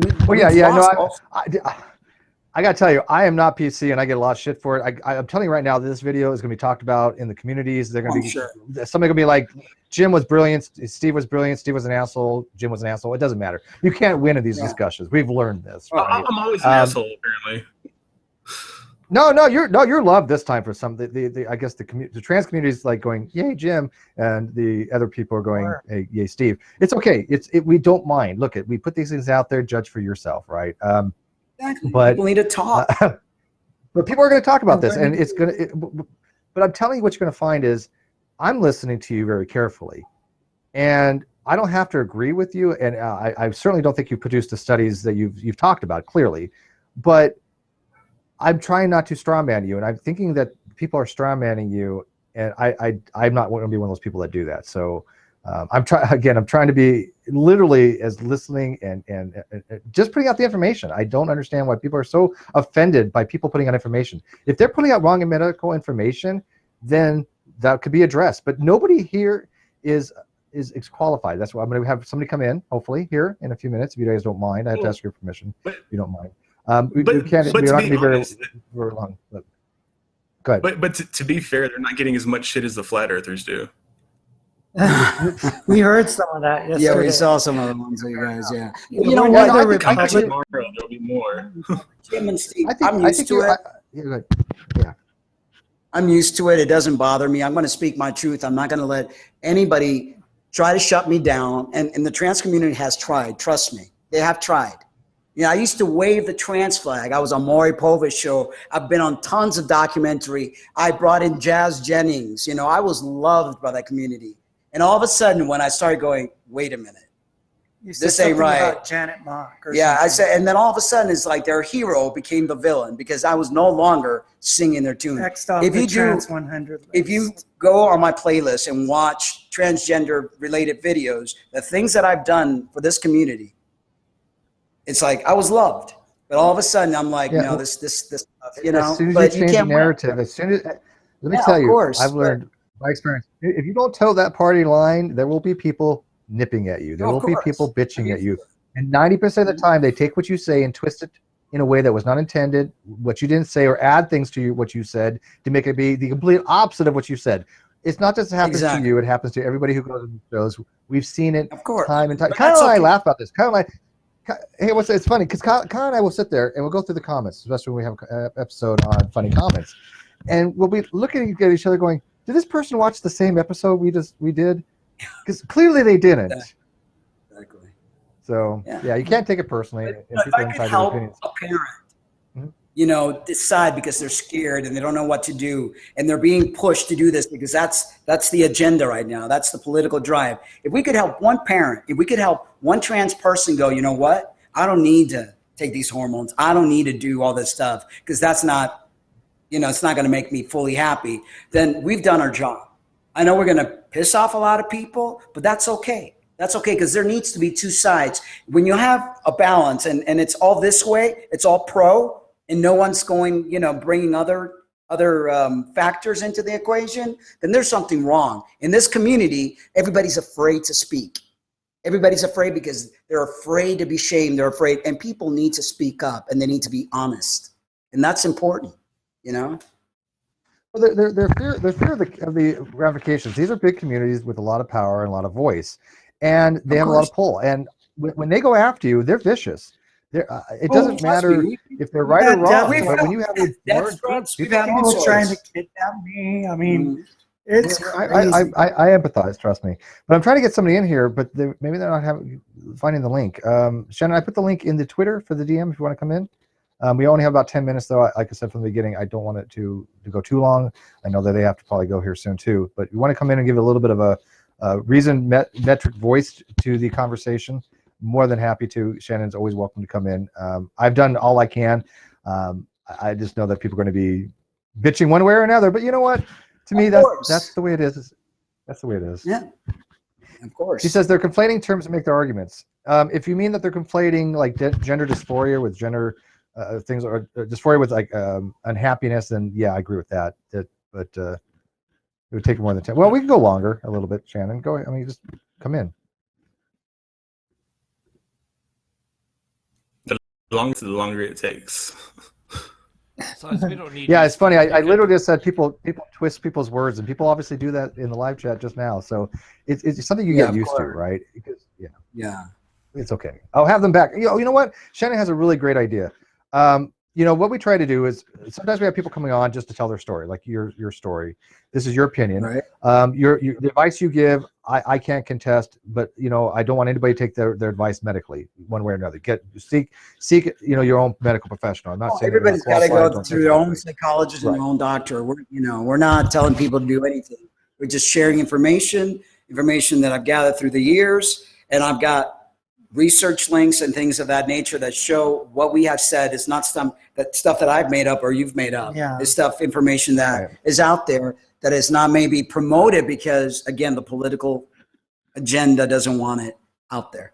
Well, if you guys don't mind, what we'll do is, can we have like I said, we have people coming into this talk, and again, you know, people can say, well, they're putting out misinformation. Well, you know what? People put out misinformation all the time and are challenged accordingly. We have flat earthers come on. They put out misinformation. They're challenged accordingly. We give them a chance to give their positions, though, right? We give them a chance to speak as much as possible. They put out their positions. Now, this is a complicated subject. This is not something for just one episode, I don't think. People do want to know more about these things. So would you be averse to coming back in a pretty short time, maybe a week or two, the end of this month, and just come on with Shannon? And Shannon is a psychologist. She's well respected in the community. We happen to really have a great fondness for her because she's just very... she has almost magical how she has conversations. As a matter of fact, she kind of got started on my channel by this called Let's Talk About You with Shannon Q, because she had this way of just talking to people. So if you don't mind that, maybe we can reschedule that and not at all. Come back. And if you like, we could do that as links to the information so that there's evidence. Please. Yeah. Yes. Yeah. Bring your links and things of that nature. Then exactly, because I want to make sure that all sides have chance to speak. I want to make sure that this is not what's going to happen is this. Now, mark my words, because I'm telling you, I've been around for a very long time.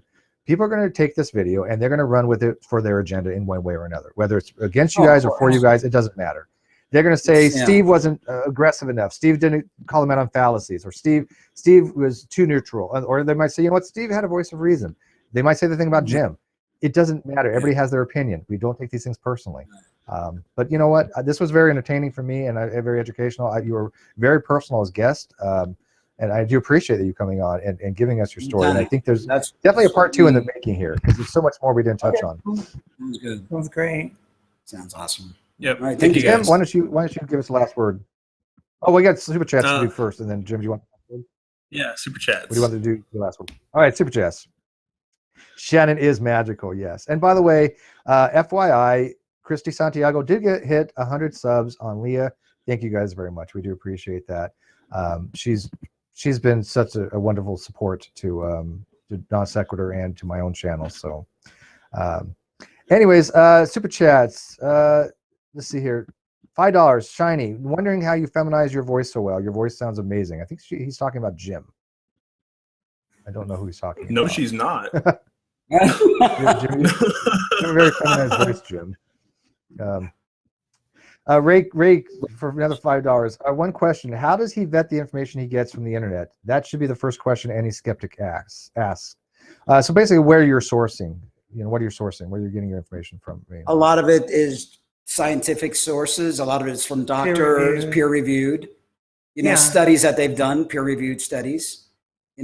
Psychologists that are now waking up to the idea that something is definitely very wrong. Like before, when it was one out of a blue, but now when you have all these kids coming out all at once, people are starting to get worried. Mark my words, the pendulum that's gone this way is going to go this way, because people are being concerned,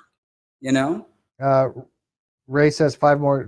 Somebody challenged him on what he means by medical professional. If he's trying to make it sound like he has greater authority than warranted, can you maybe give us your? I'm not authority to anything. I'm saying there are informations that I have found from medical professionals. And no, I think you said before you're in the medical professional field. That's why.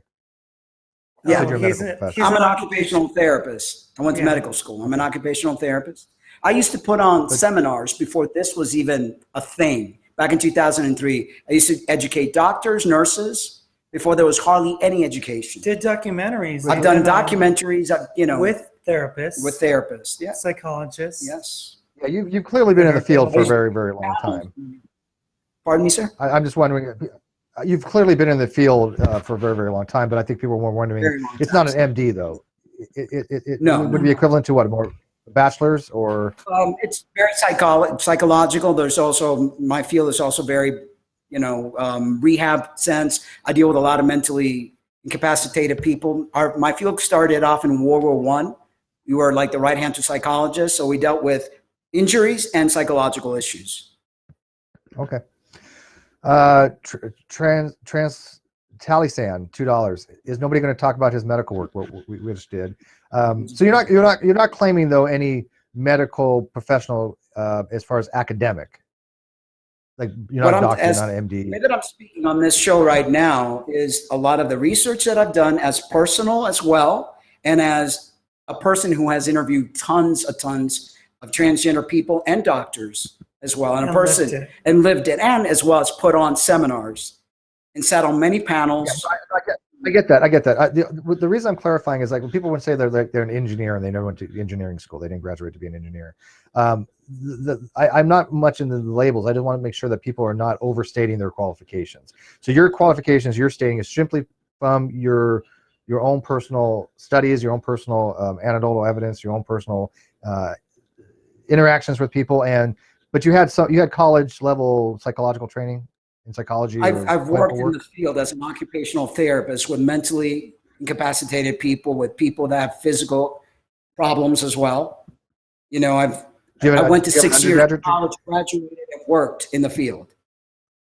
Okay, so you have a 6-year degree? Yeah. Okay. Insidious Viz, $10. Ask the Cummings if they believe the trans-issue results from bioengineering and mind control from the government, like MK Ultra. It is what the documentary they mentioned, Minds of Men, perpetrates. Anything is very possible. We've heard things of that nature. Use your own judgment on that, but we. Yeah. we're So researching. you know what he things meant by as- that. I don't know what he meant by that. I know what MK Ultra is, but that's what I don't know. Just You- look that into made sense that. to you? Yeah, just look into that. What was the name of the drinking man? Well, they mentioned it, Minds of Men. yeah, but, Minds of Men. but I mean, we're not saying that that's the you know, only the thing, only reference, but but it's interesting to know that society is being manipulated in a certain way.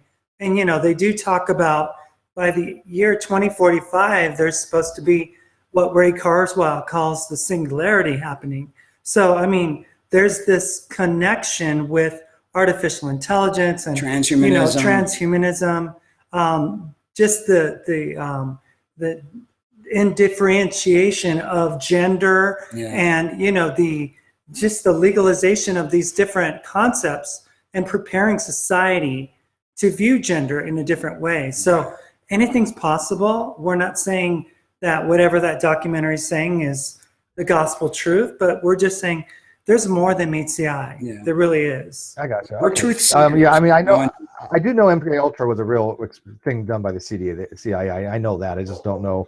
I don't believe a lot of the conspiratorial stuff that goes along with it, right? Because it's been blown up just like the Philadelphia experiment, right? That got blown up, even though I don't think that even actually happened. But if it did, it was nowhere near what they reported to be by the ship disappearing, right? If it did exist, it would have been just to be invisible to radar. That's it. But Caro Genies, $10. Have the Cummings been part of any transgender support group? Oh, yeah. Oh my gosh. Yeah. When I first started, like I said, I was on many panels. I was like the one that provided all sorts of information when this was just relatively a thought, when it was very new. Back in 2003, Gotcha. There wasn't even a YouTube channel yet. But also just personally, I was a part of a support group when I lived in Minneapolis and got together with other trans people and we talked about things. And yeah, I mean, definitely, you know, we're very involved. Well, I'm going to wrap it up. This was fun. Oh, last minute super chat, $50 from Sandring. Thank you, Sandring.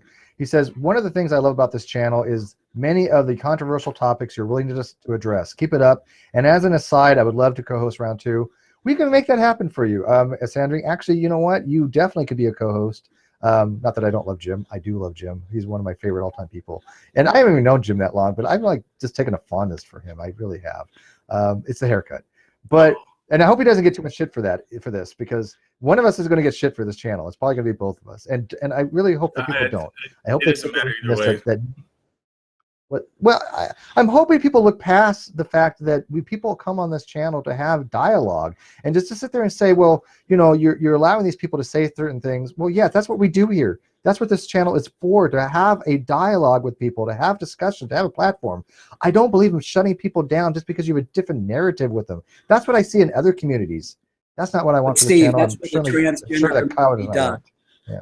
Transgender community does very well is try to silence people so that no one can challenge their ideology. They silence detransitioners saying, well, if you detransition, it means you weren't even trans. Yeah, and that's why a lot of detransitioners don't even come out and say anything, because they're afraid of the transgender mob. Yeah. I'm used to them. I say, bring it on.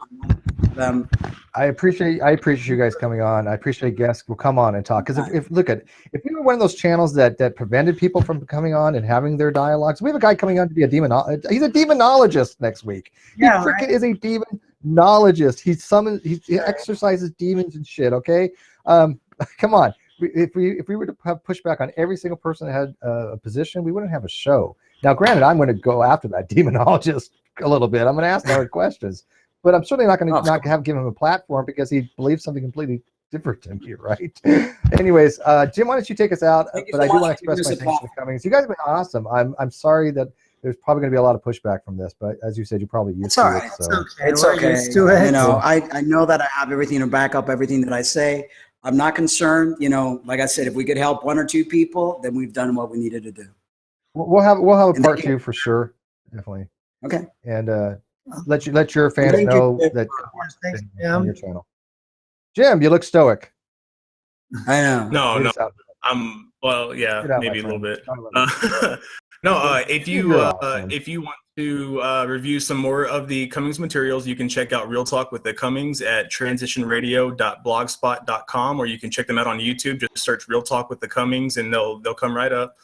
And you can also go to atheistrepublic.com, and you can subscribe for newsletter and for daily updates and news and all kinds of cool stuff. And that's where you'll find me. Thank you guys so much for watching Non Sequitur.